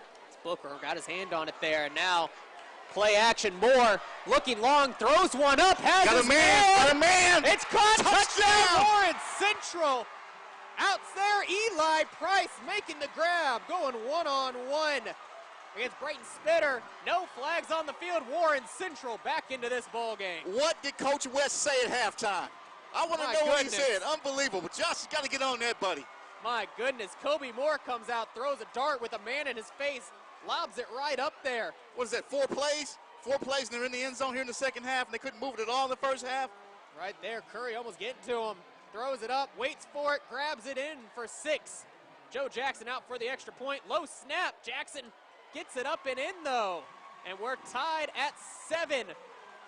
Just a few minutes in. My goodness. Warren Central had to come out here and make a statement early here in the third quarter, and they have.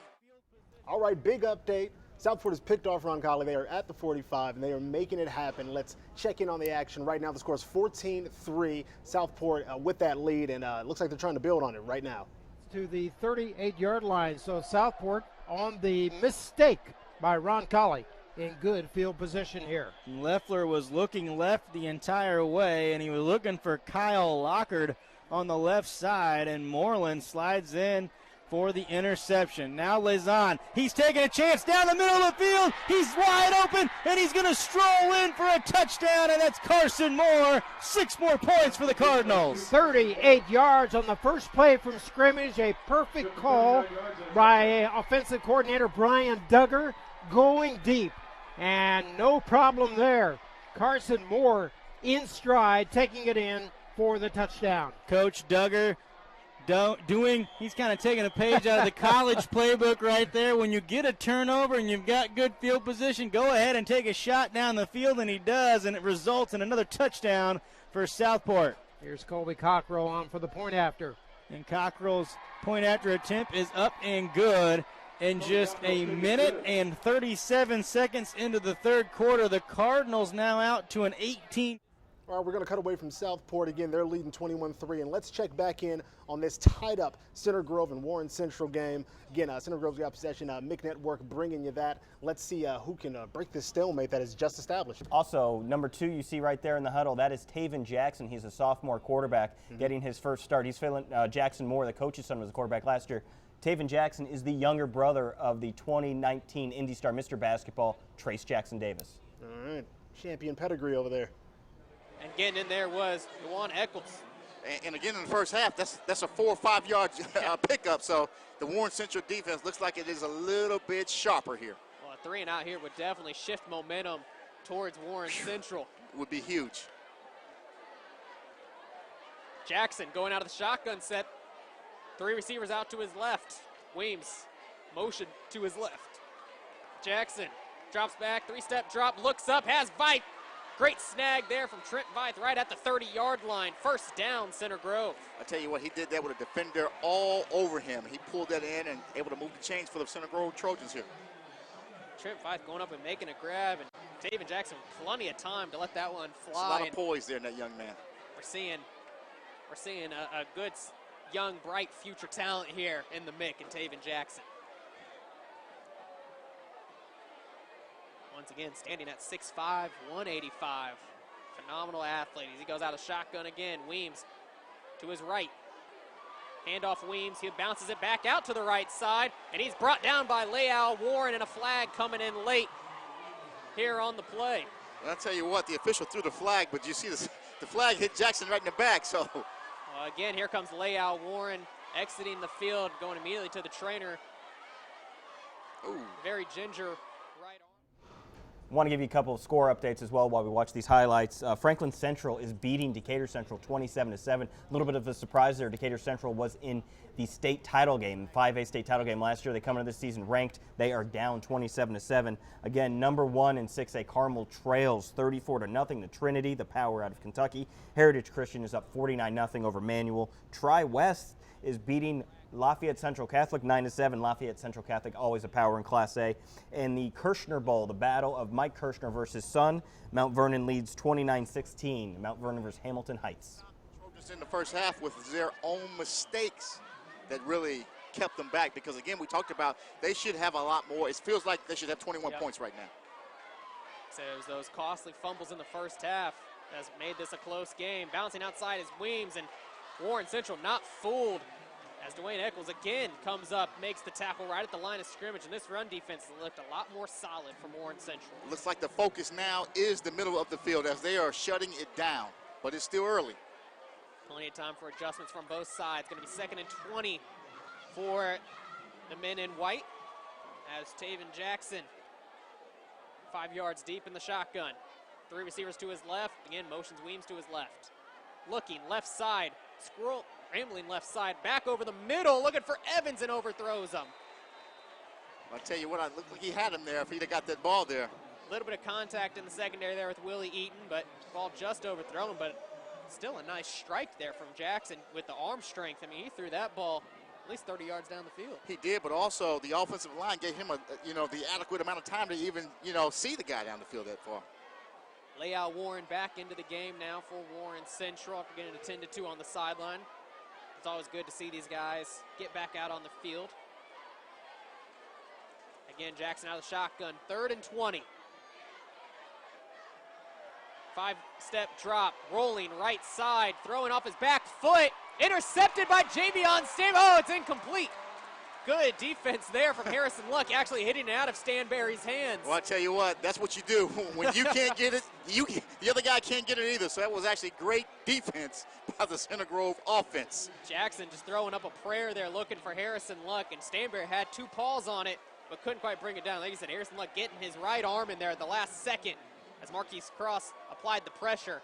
And you'll see right there, Stanberry has it, and Luck pushes it out right there at the end. That's great awareness there.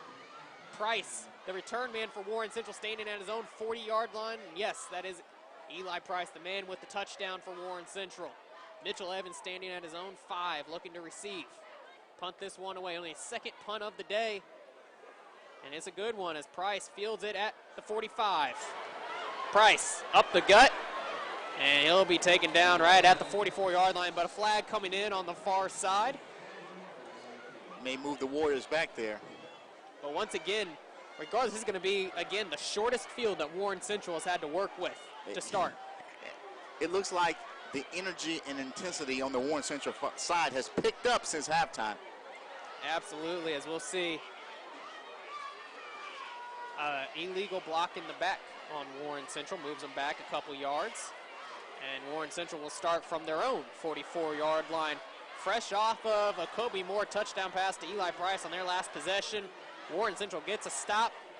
Got aided by a holding call, but the Warriors are back in it here on Friday night on their home turf. Well, I'll tell you what, like we talked about, if they're able to go down and get something on this possession, I mean, this is incredible based off what we saw in that first half from them.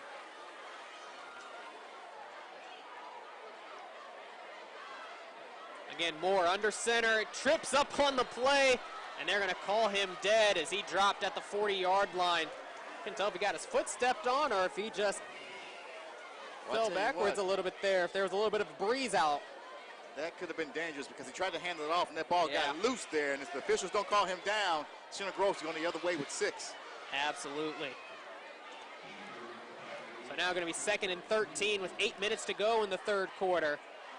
They said, forget the drop. We're going to put Moore back in the shotgun. Stay back there. It can't happen from back here. Well, at least it shouldn't. Moore scrambling right side, sidearms it to Chris Atkins.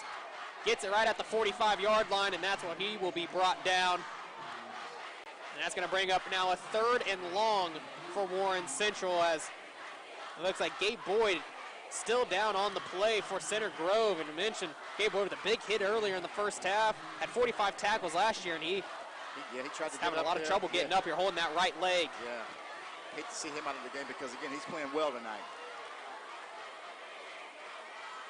Well, we would like to take this time to thank our partners, Papa John's and the Marriott East, for making coverage of mixed sports possible. Both have been instrumental in our 4 years of providing the best coverage of high school sports and giving our student crew members a great opportunity to develop their skills. We hope you will make it a point to support them because they... All right, looks like the Rebels are on the march. Ron Colley looking like they're approaching a score against Southport. Let's check out the action right now. Chase him down, but a huge gain there, and that was Kyle Lockard on the reception for the Rebels. I thought Southport was going to have a chance there for deflection, but wow. 1st and goal from the 3. Kubler bouncing it outside, gets to the 1, reaches out, but did not get to the goal line. Another player down. Officials timeout. Well, this is the first time that Ron Colley has put together a drive, and they started at their own 34-yard line, and they're doing it with Aiden Leffler, the sophomore quarterback. Different look there at the long gain, 49 yards. The pass was actually thrown just slightly behind Lockard, and he made a great adjustment to come back and get that football. Again, pretty good coverage by Southport, sending 2 of the defenders back with him, but he was able to split the scene and come down with it. Spot now at the 1-yard line after the 2-yard pickup by Hebler. Got to feel like they're going to go right back to him on this play, Thad. One of the Cardinals still down on the field getting looked at by the training staff.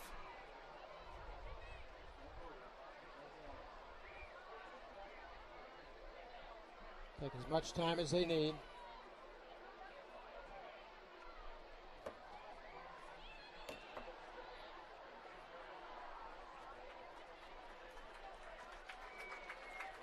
Now he's going to walk it off.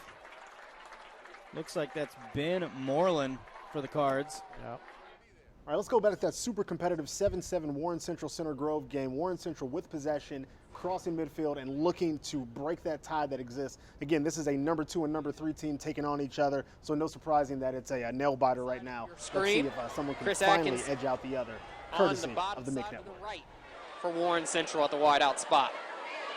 Moore going to go under center. Wells about 7 yards behind him in the backfield. Again, Wells, handoff, straight up the gut. You hear those pads colliding from here. Hard running from Randy Wells. He'll pick up about 6 hard-earned yards on the play. Some big hitting going on down there. And it's amazing that in the first half, Warren Central could do nothing in the middle. All right, let's see if the Rebels can punch it in right now against Southport. Hebler, and he is into the end zone and a touchdown. Right now, let's see, 9:21. Well They're still earned by the trailing, Ron but they are Colley trying Rebels. to close that gap.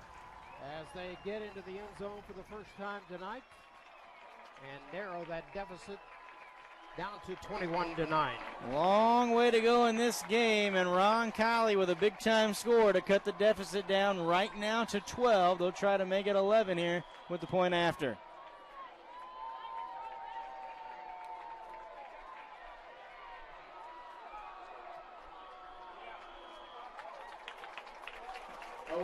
Kick is up, and the kick is good. And just like that, it's 21-10. Just for Center Grove, the 6'5", 230 junior. Let's kick it back over to that tied up 7-7 Tried to game duck between him, but Center it just Grove and didn't Warren work. Central. He's right there on top of him and ends the play. Never saw him coming from the blind side, and there's the answer that Center Grove needed. A big fourth down stop to get that defense off the field, and now Taven Jackson and company get it with a short field of their own. Hard count, Jackson looking to Weems out of the backfield. He'll be cut down just past the 50-yard line, down at the 47. We talked about that wing T. They do not go away from the basics. They are right up the middle there. Picked up about 6 yards there on first down. And this is the type of offense we're used to seeing from Center Grove out of that wing too. We've seen them jump a little bit out of the shotgun set, but kind of getting back to the bread and butter here. Well, I think that's what Eric Moore does when he says, hey, look, we're getting too far away from who we are. Let's get back to who we are, and it's working. And Weems looking outside, and right there making the stop, Javion Stanberry, the corner for Warren Central. Cutting Weems down right at the line of scrimmage, going to bring up a 3rd and 4. I'll tell you what, both defenses are hitting now. I tell you what, it's looking really good out there. It's looking like good MIG football. That's MIG football. You're going to have two of the best that there is in Class 6A.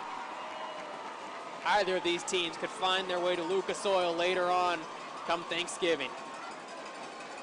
3rd and 4. Jackson put Delp in motion to the right. Hand off, Evans, right side. First down. Looking all the way. He might go. Beats the Warriors defender. Evans with the rumble all the way in for a Center Grove touchdown, a 47-yard run. And there's the answer from Center Grove. Absolutely outstanding play call again. Nothing new. So Wing T finds that hole there and gets loose, and there is nobody that's going to stop him. How about that? Mitchell Evans, you knew it was a matter of time. Put Delp in motion. That's where all the eyes went, and Evans clearing out some space, and that hole was wide open. That front 5 getting back to work for Center Grove.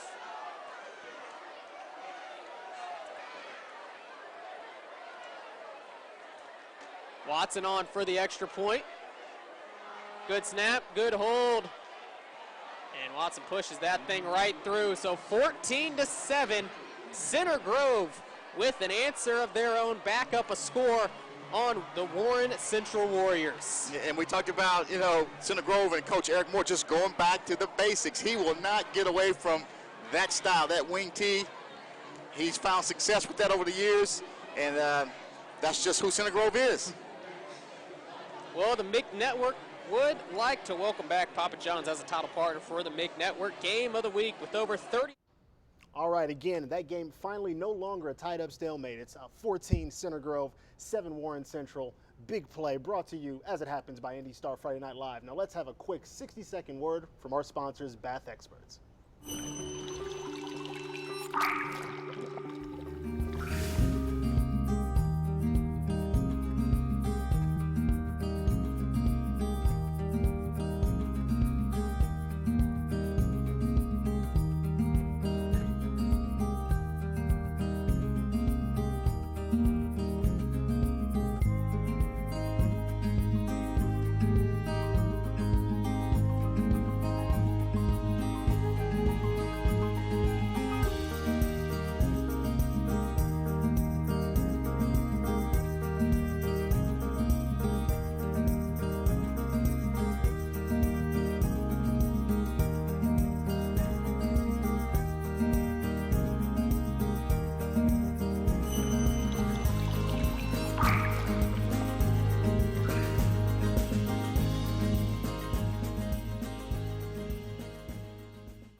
All right, big thank you again to Bath Experts. Now, as you just saw, that score made the Center Grove Warren Central game 14-7. Let's take you back to that action to see if they can even things up on the Warren Central side.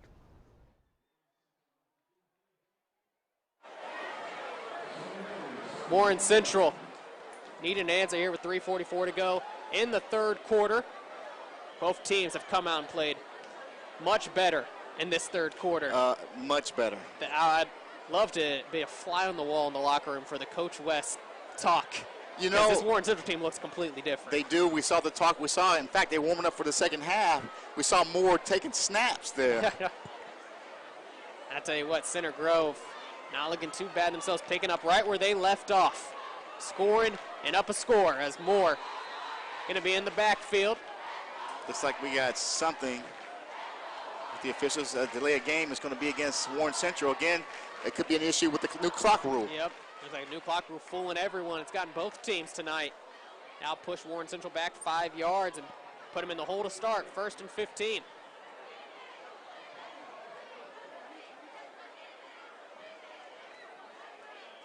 Moore again out of the shotgun. Wells to his left. Dropping back, looking over the middle, and kind of a wobbly duck there, dropping about 4 yards short of his intended receiver. Yeah, there was really nobody there in that area. And Atkins and Brown were both relatively in the area, but that down. We're going to kick back over to that 17-7 HSC LC. HSC has the lead, but LC has the ball. Let's see if they can close that gap right now. There's too many injuries. Yeah, he hurt his, looked like he hurt his hand or fingers or something, so hopefully for him, he won't be out for too long and get back in the game quickly.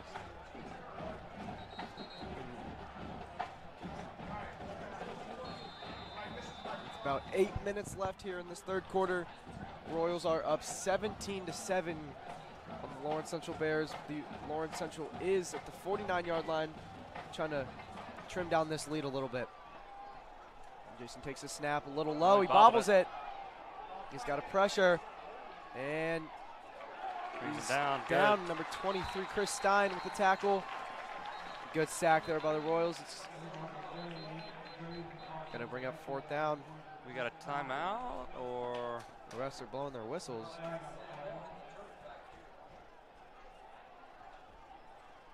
Is there a flag? I didn't see one. Oh, there's one back here. It's going to be 12 men on the Royals.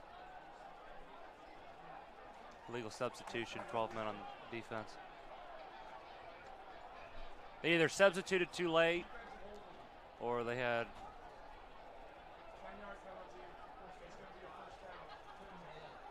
Oh, they called defensive holding. Okay. Defensive holding. So it's going to be a 1st down with the 10 yards. And that's a killer penalty there. Yeah, because that gives them an automatic 1st down. Right when we thought we had him on the 4th and long. Yeah. But nevertheless. Here we go. Oh, he's false running back. Oh, what? Man, he was moving forward. He's still in his position. He hasn't gotten up yet. I think if he gets up. Yeah, because he put his hand. Okay, well. He put his hand down. I'm not sure how that's not a false start. He moved forward and put his hand down and then got back up. Yeah, it doesn't matter. It doesn't matter because the Royals are there. Great tackle to Evan Lance with a little celly there. Pushing him back to a 2nd and 12 now.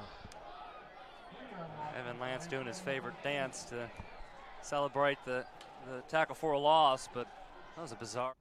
All right, again, that LC-HSC game still 17-7 with HSC on top. Let's take a quick moment, though, to check out some highlights from around the area. Sure. And why not start with Charlie Spiegel? Why not? We've been doing it all night. He's been doing it all night. Here's his 4th touchdown of the game. Cut, in, score. You think you could tackle him? No, I can't tackle him. You got to believe in yourself. I can't even tackle my 1-year-old. I'm not stopping Charlie Spiegel, that's for sure. All right, we're going to Mooresville. This is Kalijah Perry. Going to connect with Nick Gregory. They're going to go up 34-14 over Lebanon. Here it is. There's the toss. Nice grab over the middle. Nice extension. Right down the seam. 6 points. All right, awesome. And thank you guys again for joining us on IndyStar Friday Night Live, the only show that brings all the biggest games right to you wherever you are. Make sure you're using the hashtag IndyStarFNL to share what you think of the show, good, bad, otherwise. I can take criticism. I'm used to it. I can't. Oh, okay, he can't. Well, we're going to go back to that LC-HSC game. Again, 17-7, but LC is driving. And they're going to change that score if they have their way. Let's see if they do. The receiver really didn't have much of a chance. Another way overthrown ball by Graves, and Jake Hughes was a little bit physical down the field, maybe pushing a little bit, but that ball wasn't catchable, so they can't call pass interference because it was uncatchable. So they are going here. It's 4th and 7. They're calling, and it's looking right, and it is going to be caught on the in route. Down to like the 19-yard line, seems. Yeah, Royals now have a guy down. He's grabbing his. That's Stein. It is. Yeah, he's had a really good game today, Chris Stein. And that would be a big loss for the Royals if he is not able to return. And he almost had a sack on that play, too. That is really unfortunate. A good throw by Graves to get it off before he got sacked, and a really good route. That ball kind of seemed like it hung up in the air for a while. But nevertheless, they complete the first down, but our thoughts are with Chris Stein as he's getting looked at and attended to.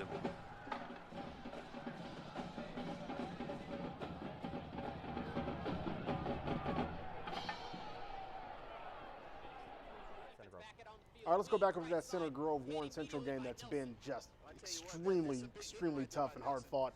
14-7 right now. Again, this is a number 2 Center Grove team taking on the number 3 Warren Central team, and they are giving people that MIC Network Game of the Week, and it's living up to the hype, I gotta say. I mean, this is what the MIC Conference does every week. It is just drag-out fights, and this game hasn't disappointed. All right, well, let's continue that. Logan Hunt, Daryl Morton Jr. with the call. Let's check it out right now. Possession. 3rd and 9. Delp in motion right side. Jackson, play action. Rolls right side, looking for his man, throws it up. Incomplete. No flags on the play. I tell you what, that. All right, and score update. Lawrence Central making it happen against Hamilton Southeastern, and there it is. Touchdown, closing that gap in the 3rd quarter. How about that timing? How about it? We've got some pretty good producers behind the camera that are helping us out, making us look good. That made us look good. Well, I always look good, but they made you look good. Well, 4 points you know for now, what? and That's fair criticism. No shade, all love. But again, 13-17 Lawrence Central and Hamilton Southeastern. That game is being brought in from the Southeastern Sports Network. But we're going to jump back over to that other nail-biter. No, Weems comes back out onto the field. A late man getting on for Center Grove. They're going to take a timeout with the play clock winding down. And confusion there from Center Grove cost them a timeout with 55 seconds to go in the 3rd quarter. That's one of those situations where you don't want that type of play in this part of the field to cost you a timeout. Well, the MIC Network would like to thank our partners, Papa John's and the Marriott East, for making coverage of MIC sports possible. Both have been instrumental in our 4 years providing the best coverage of high school sports and giving our student crew members a great opportunity to develop their skills. We hope you will make it a point to support them because they continue to support the students here at the MIC Network. So if you're Coach Moore, you're up a score, nearing your own red zone, it's 4th and 10. What do you do here? It's just out of Austin Watson's range to kick for 3. You think you maybe punt them and just kind of tip one down there and pin them deep? I want a first down. I want to keep going forward. I want my offense to keep going forward. All right, just a quick update on that Lawrence Central game. They did make that extra point. That brings that score to 14-17 Hamilton Southeastern and Lawrence Central. That game continuing now, and I think we have a final update from Matt. Is that correct? We do. Martinsville beat Bedford North Lawrence 40-7. That's our first final tonight. Well, besides the Fishers North Central game that's so final. So those are 2 of the games we were bringing you live look-ins that are done, but we will have more. Stick with this game. Center Grove, Warren Central. Trojans are driving. Not quite so. 3 receivers to the top side of the screen. Weems just to the left and Jackson in the backfield. Jackson drops back, 3-step drop, looking left side, and not on the same page as Trent Veith overthrows him. And that's going to be a turnover for the Trojans deep in Warren territory. It certainly was. Again, those guys got their signals crossed there because the receiver came back in and the ball went over the top there, so that's not what you want. Not the play call you want after having to take a timeout. Exactly that. Pretty gut-wrenching there out of a timeout to not be on the same page as Veith had a great route. He was running the comeback there and got himself open, but the ball was already released. So Warren Central getting a much-needed stop.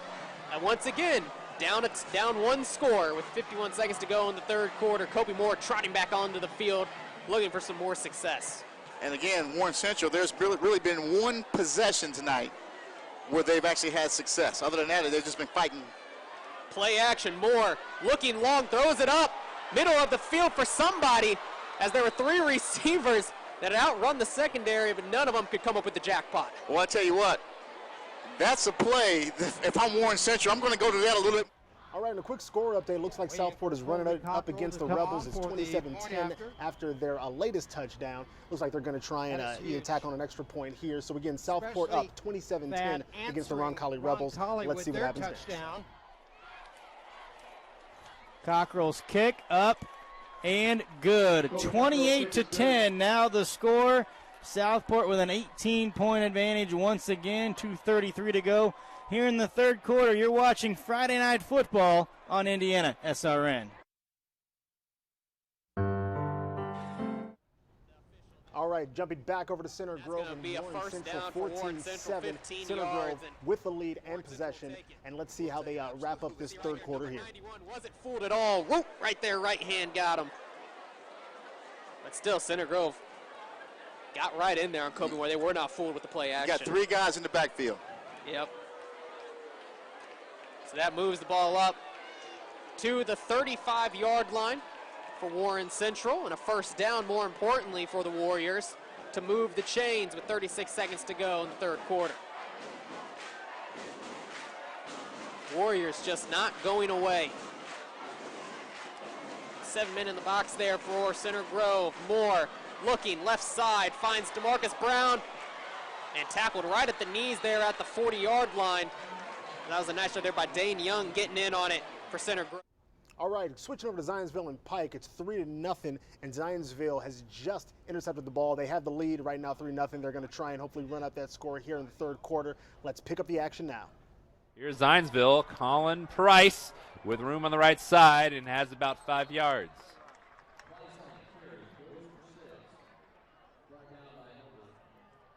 So now this is like a ping pong game here. It is. Back and forth. We've had a lot of turnovers, but it's been a lot of great defensive plays and putting yourself in the right position. The scoreboard, second down, cut the distance in half. Weissman, Price, through the middle, towards midfield, down at the 49. Carried a couple guys with him. Here's that hard-nosed running that we were expecting. Right at the 50. So Price started off a little slow. He is fourth carry of the game. He had 4 yards, third carry, third, and now last couple he's got 11, 7, and 9. And here he is his ears were burning and he got 2. Yeah, he's maybe got 3. 74 yards on the night.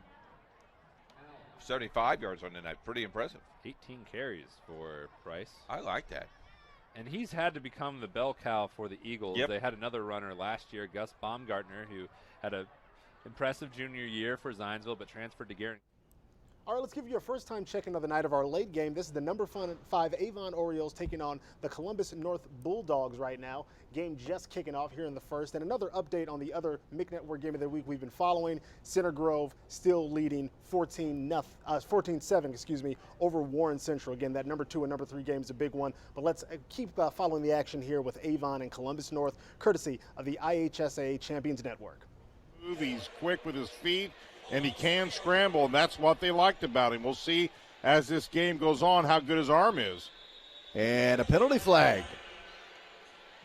And this one's going to go against Avon. So on the second play from scrimmage. Dead ball, snap infraction, number 60 on the offense, 5-yard penalty, replay second down. Center move the ball. You're allowed You to don't have, see that often, do you? No, you really don't. And they do move it a lot, and you rarely see that call, but you only have a certain amount of leeway that you can move that ball around, and he pushed the envelope too far. Hessen wants to throw, and he throws it out to the left flank. That pass is caught, and it's going to be a first down gain. That is Tice Farrell, who had 17 catches a season ago for the Orioles. He's got the first catch of the season this year for Avon, and it's a first down gainer. Farrell's a senior, 6'3", 220 pounds. And right up to the line of scrimmage, the Orioles are not messing around. They are in hurry-up mode, and I mean hurry. And tackled behind the line of scrimmage. Jalen Love could not get himself going in the right direction as the Columbus North defense was ready. They tackle him behind the line of scrimmage. It's a loss of 2. Jalen Love didn't get a chance to carry the ball much last year because Samson James was doing all of the ball carrying. 2nd and 12. Hessen to throw, and he's got his man right over the teeth of the defense. Catch is made, and it'll be a first down gainer. That is Remington.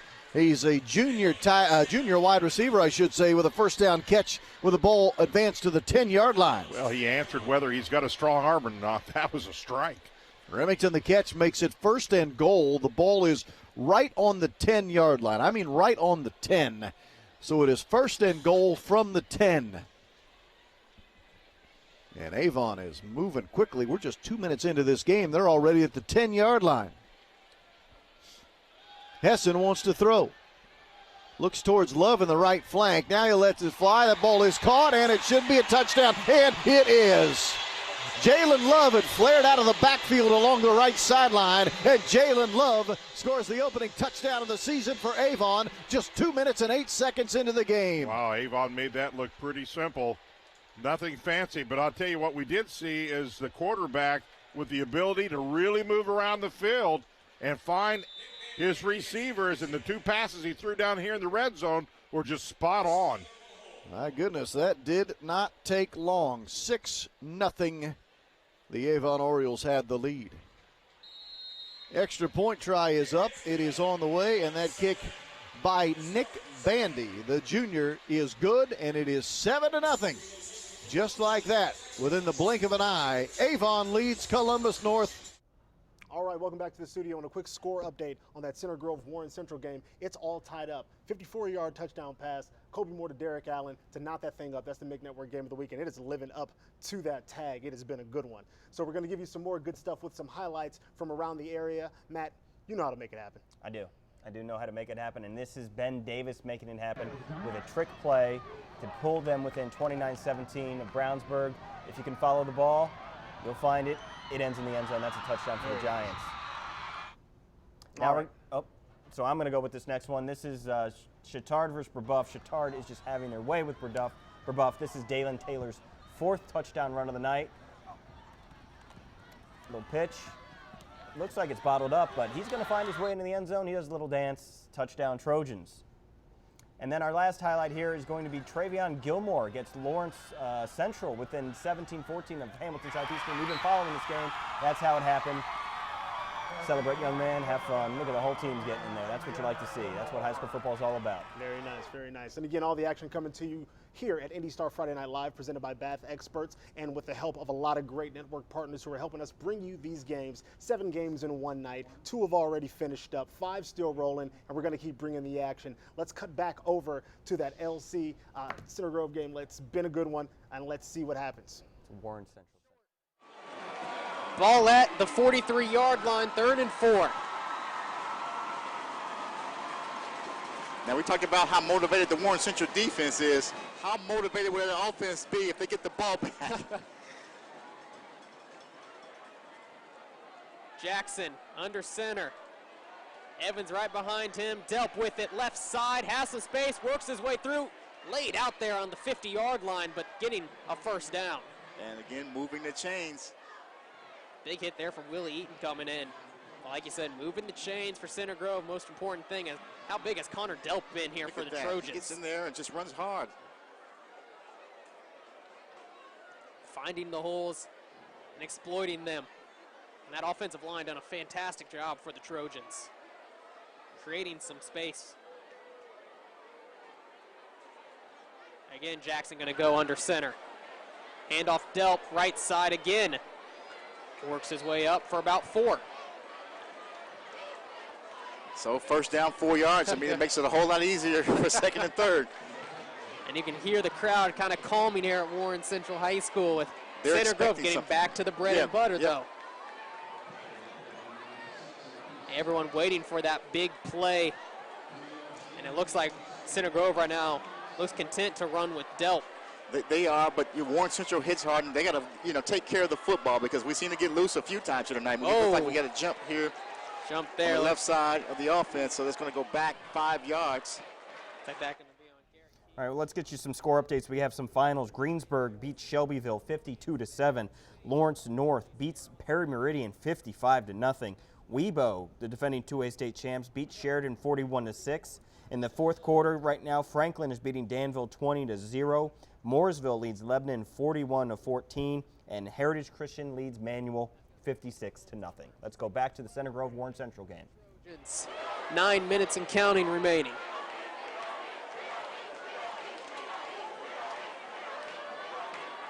This time Jackson going to go out of the shotgun. Daniel Weems back to his left again. Hand off to Weems, and he's met immediately at the line of scrimmage and thrown backwards by a trio of Warriors. First two was Eccles. They were there. They were waiting for that.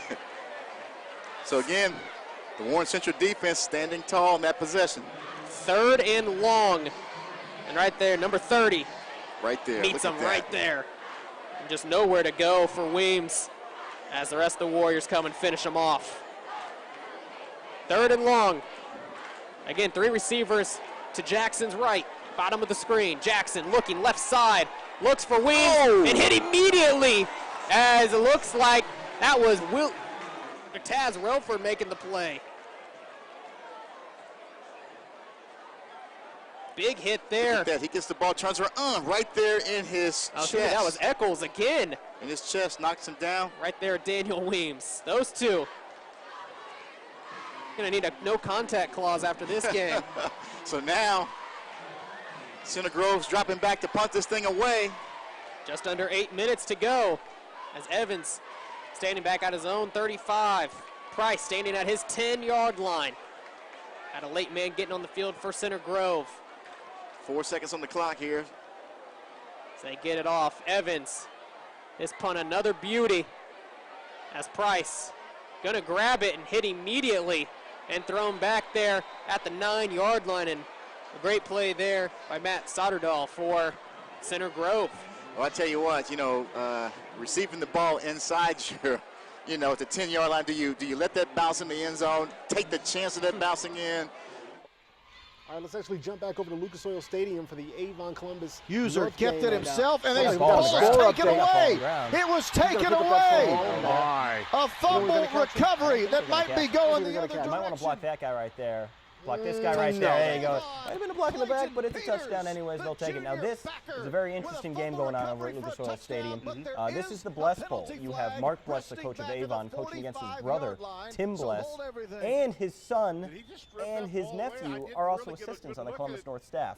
So I'm sure it's a family divided tonight, but you can watch the replay here. The handoff just never really got to where it needed to go in the running back's chest. And that's a gift. And the Orioles cash it in. And there you go. And again, they are up right now. It's going to be, to see 14-0 if they are able to convert with an extra point. So again, big momentum for Avon as they are kicking things off with our late game that's taking place right over in Lucas Oil Stadium, kind of a famous football field if you haven't heard. So they're making some big plays in a big place tonight. Do we have a flag on the field though? There looks to be some confusion. Towards Columbus North. Well, he's talking to the captains of Avon. That's not a good sign for Columbus North. I'm sure Avon will decline the penalty and take the touchdown. Avon is at least signaling TD. Yes, that's exactly what's going to happen here as we await the call. There are 2 fouls on the play.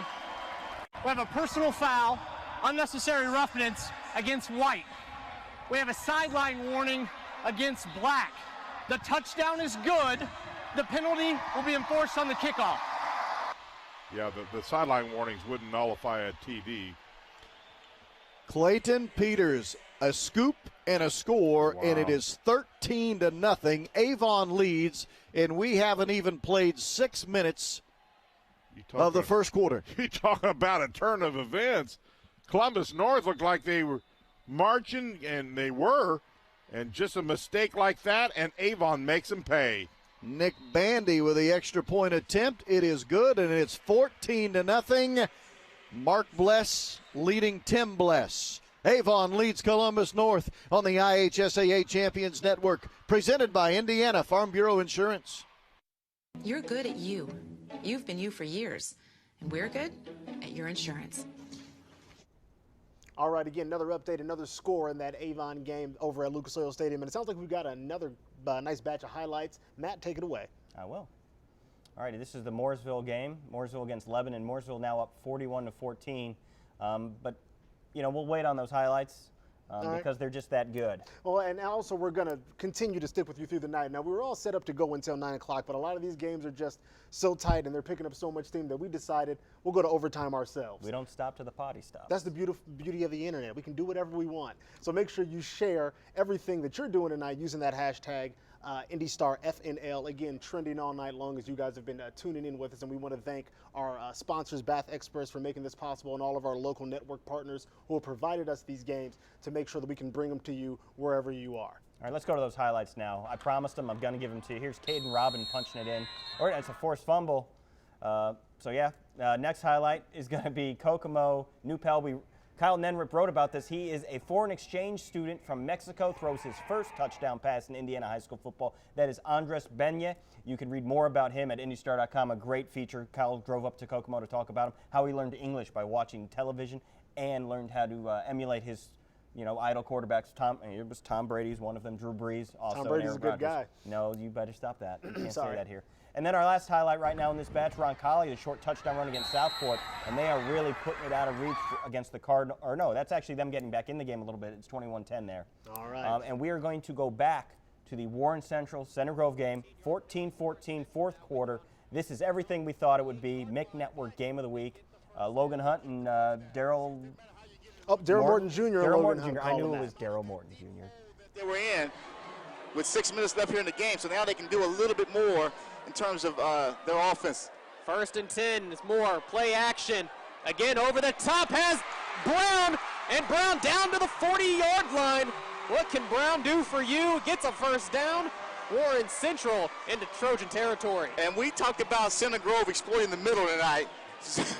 Warren Central has eaten up that middle in terms of passing. Well, I tell you what, that's a tough break for Center Grove. Thought they had a stop. A flag gives Warren Central a first down, and now within striking distance here with under 6 to go.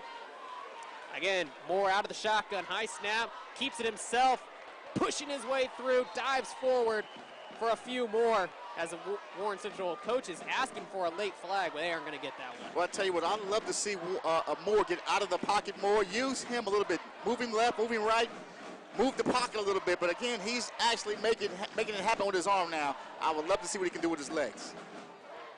2nd and 7.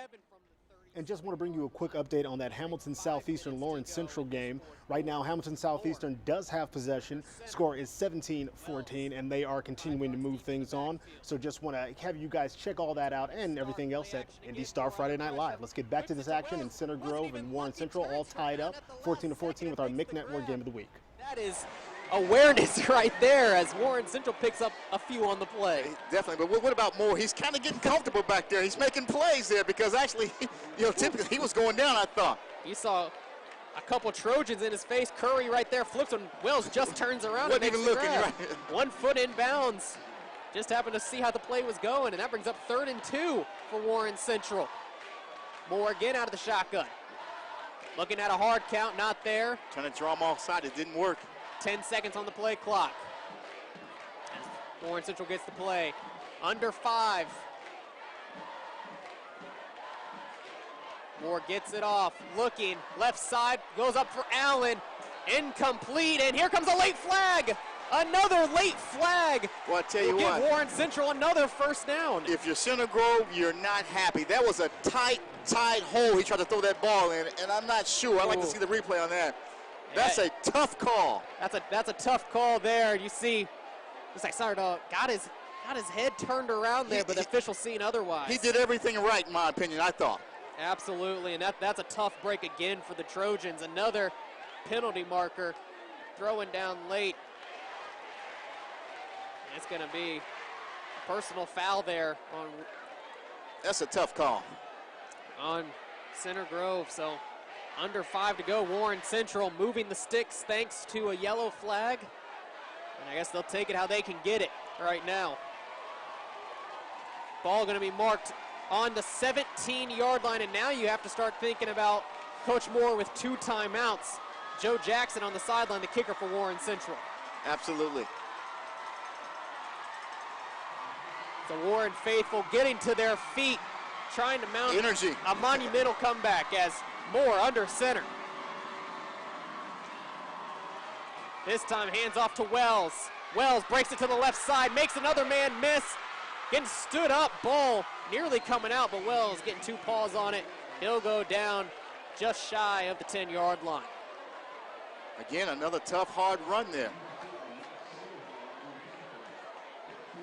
Randy Wells just making plays for Warren Central right now.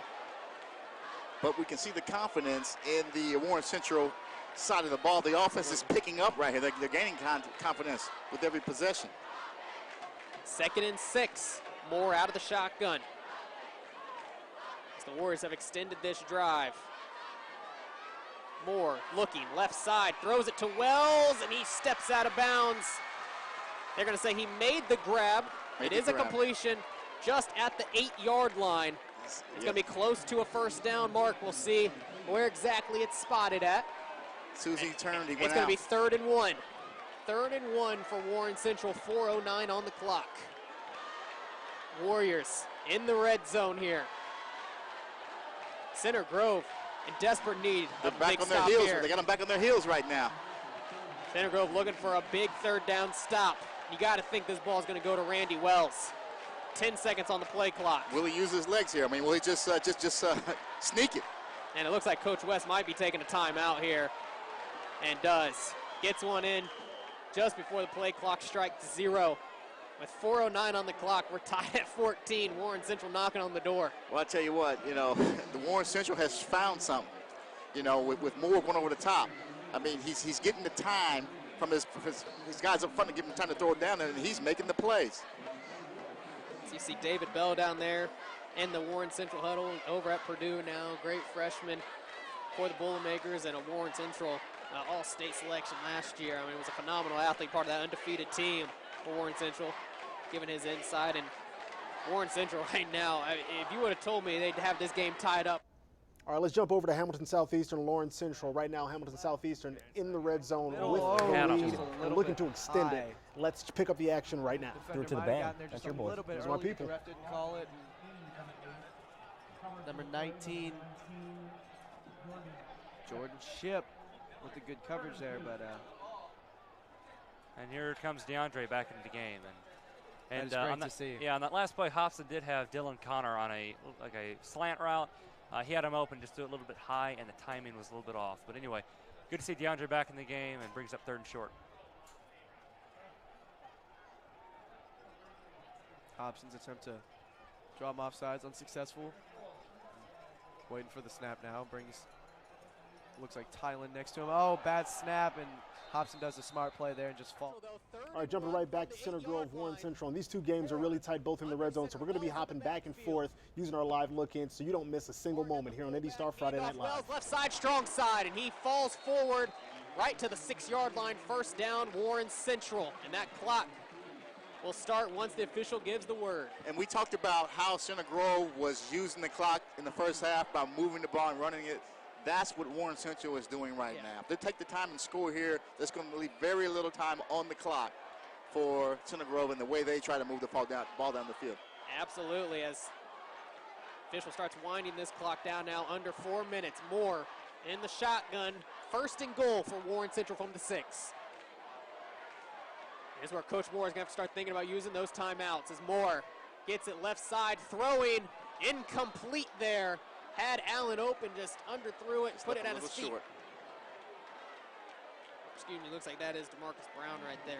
Yeah, he just left that just a little short. An update on that HSE game, missed field goal, so that game stays 17-14 HSE. We got some finals as well. New Pal beats Kokomo 63-13. LaPel beats Elwood 42-6. Eastern Hancock beats Northwestern 42-13. And Cathedral handles Noblesville 42-14. Let's go back to the Warren Central Center Grove game. Moore goes under center. Handoff left side, Wells, and we have a flag coming in.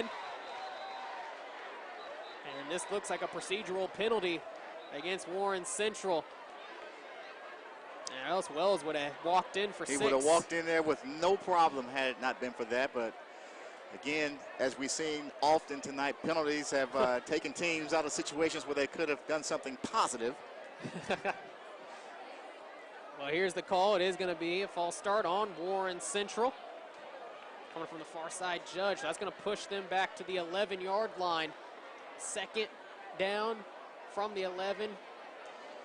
It does give the receivers more space. I mean, that's the only positive out of this because the way Morris has been tossing the ball around, that's beneficial. But you still don't want to move the ball back if you don't have to. There comes Moore under center again. 4 men still down on the line for Center Grove. Man in motion for Warren. Price to the left side. Moore, handoff Wells. Trojans are waiting for him. He gets stood up, maybe gets a yard on the play. As Trojans were just loaded up that left side. They were waiting for that. And like you said, a Randy Wells rush to the left, we've seen it before. Exactly. Coach Moore electing not to use a timeout on this play, going to let this clock run. Maybe wants to keep one in his back pocket in case he needs to use one for a late field goal opportunity. It's a big play here. And again, nearing 3 minutes to play.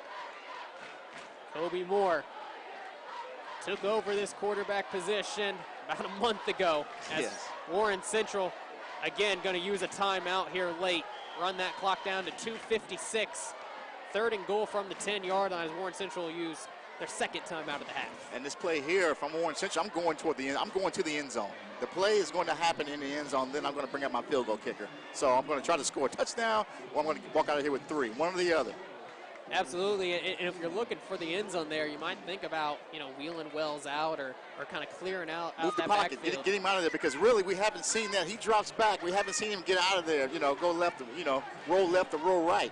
I think they could find some success there and at least get him. Really winning right into Mike Cherry's hands. We want to check in real quick with Lawrence Central and Hamilton Southeastern. Score still 14-17, and let's pick up the action right now. Lawrence Central with possession. It really should have been a completion if it was just better, if it was a better thrown ball.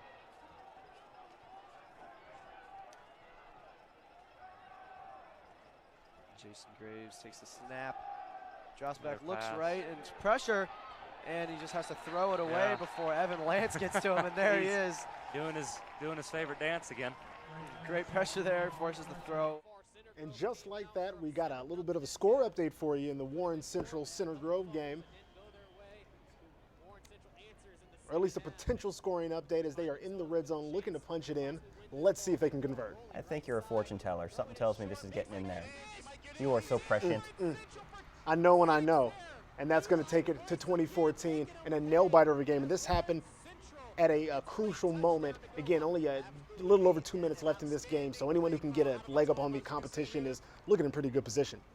Yeah, no, this is a nice little curl route. Nice move there by the receiver. Leaves the defender on the ground. Dives into the end zone for a touchdown. I mean, this game is what you wanted. Again, you can't start the season with a better game than Warren Central Center Grove right now. Again, a number 2 and a number 3 doing their thing. Again, thanks again to the Mick Network, Logan Hunt and Daryl Morton Jr., who've been calling that action all night long. A lot of interest, a lot of people talking about it, of course. Not surprised. So let's see if they can take it to 21-14 here with an extra point attempt. And nailed it. So again, this score right now, 21-14. A little over 2 minutes left. Let's see if Center Grove can tie things up. And a score update, Pike did score against Zionsville. It is 6-3 late in that game as well.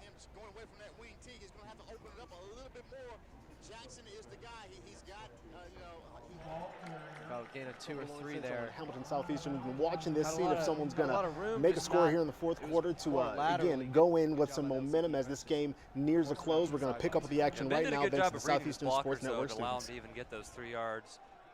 Made a couple good cuts to get a couple extra yards. There you go, Tylen. Good run by Tylen Taylor, running hard, and he's Nope. pushing forward. Absolutely great play there by all of the Royals, and that one hypes up the crowd. It's going to be a first down, and that is just a great play. Great team play there. Well, I think I said earlier that Blaine Wirtz is more of the power back, but Tylen Taylor shows he's got some power too, and wow, what a great run. Here he goes Hands it again. off. Yep. It's another 3 or 4 yards there. Isaiah Boyd on the tackle.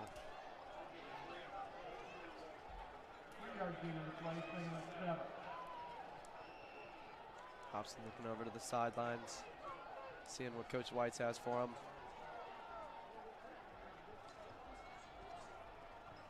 2 receivers on the right side, DeAndre on the left.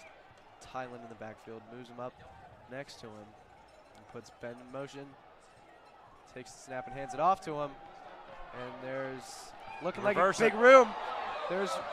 Oh man, if you had cut it outside, he had some room. I tell you what though, Lawrence Central was really in the box on that play. They had no one deep as a deep safety. Not to say that they couldn't have bailed, but they were really pressing the box, expecting to run, and luckily for them, the Royals did run it. They were playing press man on the outside. And here we are going to that Pike-Zionsville game. Again, Pike just scored to take the lead. It's 7-3. Zionsville has the ball.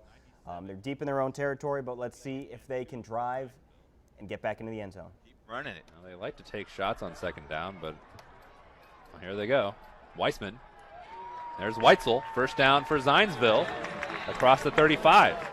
Very impressive. Time is not a problem here, Jonathan, with 7:20 to play. No, I mean, we could have just an eruption of offensive excellence in the next 7 minutes and 20 seconds. You bet. Congratulations. What kind of do? Congratulations to the Covenant Christian Warriors as they are now 1-0. They just beat Howe 21-8. Oh, hold on, Keith. Here's Colin Price. First down, Zionsville. Probably the best run of the night for him. Player down on the field on that Pike. Is Marquez Smith, who has been living in Zionsville's backfield. Here's a replay upcoming of this run. Look how quick he goes, Keith. Here it is. Look at this. Hit the hole. Zip. Man. And he goes hard. Pretty impressive. You know, you talk about that the whole entire night. Yeah. I think, Keith, we already did a scoreboard update. We're going to step away for a moment, about a minute, and we'll come back in just a jiffy here on Indiana SRN. We are always in the game. I think the best thing Talented sophomores, but those turnovers just coming back to haunt some young players. Warren Central, how'd they get the ball Moore back? under center. Recovery. It's going to really Man in hurt motion some left of side. Of getting back in this ball game. And here comes Randy Wells, right up the gut. Pushing, keeping those legs turning, gets to the 25-yard line. And we'll see. At what point? Coach Moore letting this thing, he'll finally take a timeout with 1:57 on the clock. So he'll have one more remaining in Center Grove. More than ever needing a defensive stop. This is it right here for those guys. They got to come up with something here. Well, the MIG Network would like to welcome back Papa John's as a title partner for the MIG Network Game of the Week. With over 30 locations in the central Indiana area, great pizza is always nearby. So after this game, make sure you enjoy a hot, delicious, sizzling Papa John's pizza. Better ingredients, better pizza is always from Papa John's. When you support Papa John's, you are supporting high school sports.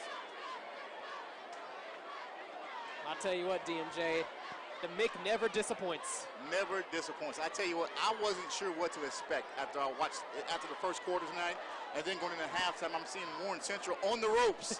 Let's just get me to halftime. I just need to get to halftime, and they went in there, and Coach West gave some speech. All right, just want to cut in with a quick score update with just a little over 7 minutes left. Hamilton Southeastern is up 24-14 against Lawrence Central. Again, that game has been a good one all night, and again, we're nearing the end with that lead. Let's pick up the action here on the MIG Network Game of the Week. Warren Central enjoying a 7-point lead with less than 2 minutes against Center Grove. Let's see if they can hold on to that lead and finish this up with a big win in the first week. Moore again under center. Center Grove showing blitz yet again. They bring everybody. Wells, left side, gets to the edge and stays in bounds to keep that clock running. He'll fall forward to the 24-yard line, and another quick timeout from Coach Moore. And we also have some final scores to pass along. Cardinal Ritter beats Monrovia 14-6. Bishop Chittard beats Brebeuf 49-14 in a matchup of 3A powers. And Mooresville getting off to a hot start, beating Lebanon 54-14. In the game at that point. Absolutely. Warren Central with a chance to put away the second-ranked Center Grove Trojans. And once again, it must be said that the Trojans are without Carson Steele. They are without Carson. This may have been a different game without Carson because they got a guy that can go give the ball and get you a first down, get you 5 yards, get you 10 yards, get you down the field. If you thought Mitchell Evans was good, you thought Daniel Weems was good, you thought Connor Delp was good, wait till you see Carson Steele back out on that field. Oh, my goodness, man. I tell you what, and we know they have New Pal next week, and based off what New Pal did to them last year, they're waiting for that game. It's a home game down there at Center Grove. It's a home game down there at Ray Skillman Stadium, waiting to get their revenge on what was a 31-9 game last year against the defending 5A state champs. You don't think about that. I mean, you don't go into that game thinking you're going to get beat like that, but they just ran them all over the field, up and down the field. Here comes what could be a ball game play. Warren Central converts this first down. It's all but over. 3rd and 2. Moore under center. Looking to get Center Grove to jump. No call. And now Moore waiting for a play call here. Under 5 on the play clock. Moore again. This time snaps it, gets it to Wells. And Wells. He's going to be short. He is going to be short there. Coming off the edge. Center Grove making the play. So the clock still runs here. And we got a 4th and 4. Big time stop there. All right, let's kick it over to Pike Zionsville as it looks like a scoring opportunity is presenting itself. This is in the 4th quarter, so again, any score could be a crucial game changer right here. Let's pick it up right now. Maybe got a half yard. Price. There you go, 2nd and goal again. How about this, 153 yards on the night. He's really had an explosive second half. 29 carries. He'll be tired, Boyd, when he gets home. You'd think he's a sophomore, though. He's spring. He'll bounce back. He's 15. He can play again tomorrow. 2nd and goal. Here's the Price on the give. Did he get in? He's just short. Oh, he's at the 1. 3rd and inches from that goal line. Pike's defense has been tested like this earlier this game. The Eagles fans can feel it. Do you go under center here? And here's a timeout from Pat Echeverria. If you don't do it very often, I don't know if you want to risk it. I don't know, but Pat was at the 30. He went all the way to the 10, calling for the timeout. That's the fastest he's moved in. Whoa, be careful now. That's better. Well, he's still mad that one assistant coach was kicking the footballs from the pregame. Yeah, but Pat's going to be watching this, and he knows where you live, so. Yeah, maybe. That's all right.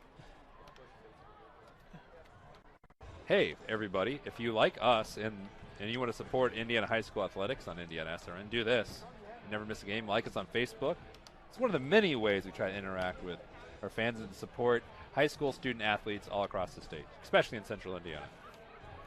Frontier beat Anderson Prep by the score of 44-0. Oh my gosh, what a close one. Triton Central beat Cascade 20-7. We'll be at Triton Central sometime this week. That was a sight of one of the best games in the brief history of webcasts on Indiana SRN. Triton Central and Beach Grove last year. LaPel beat LaPel 42-0. Fishers beat North Central 26-0.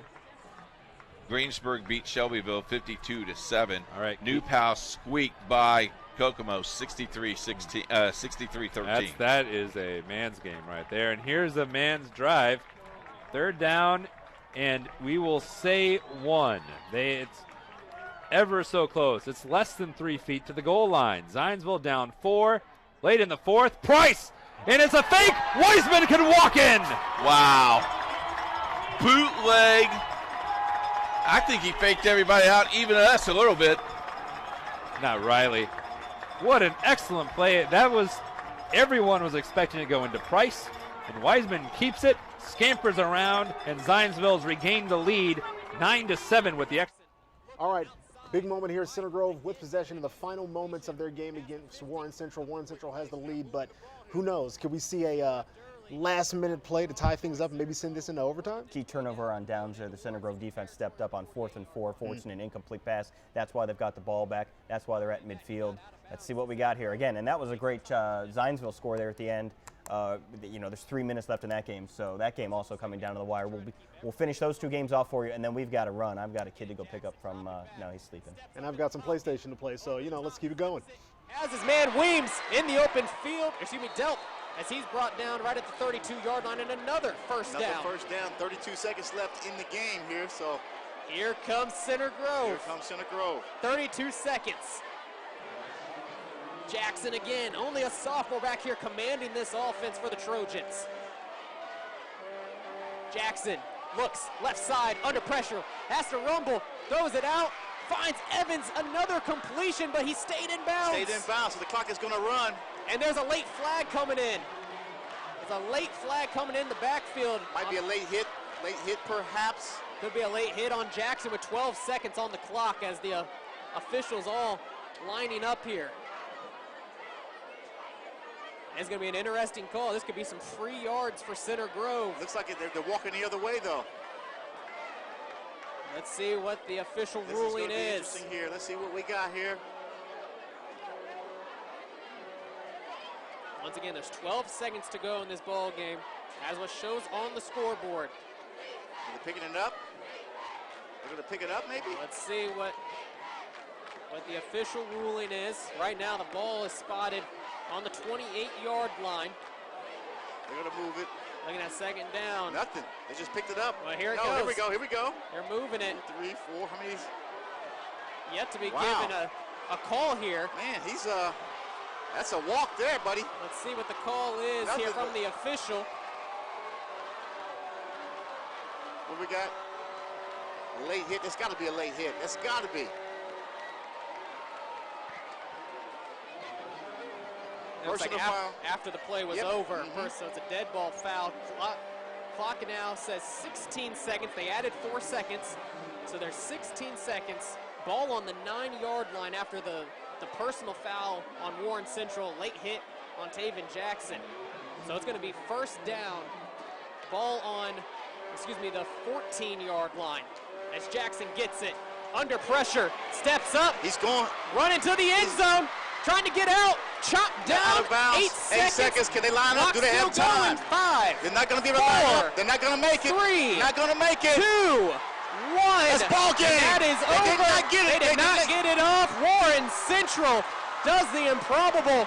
Survives here against Center Grove. 21-14.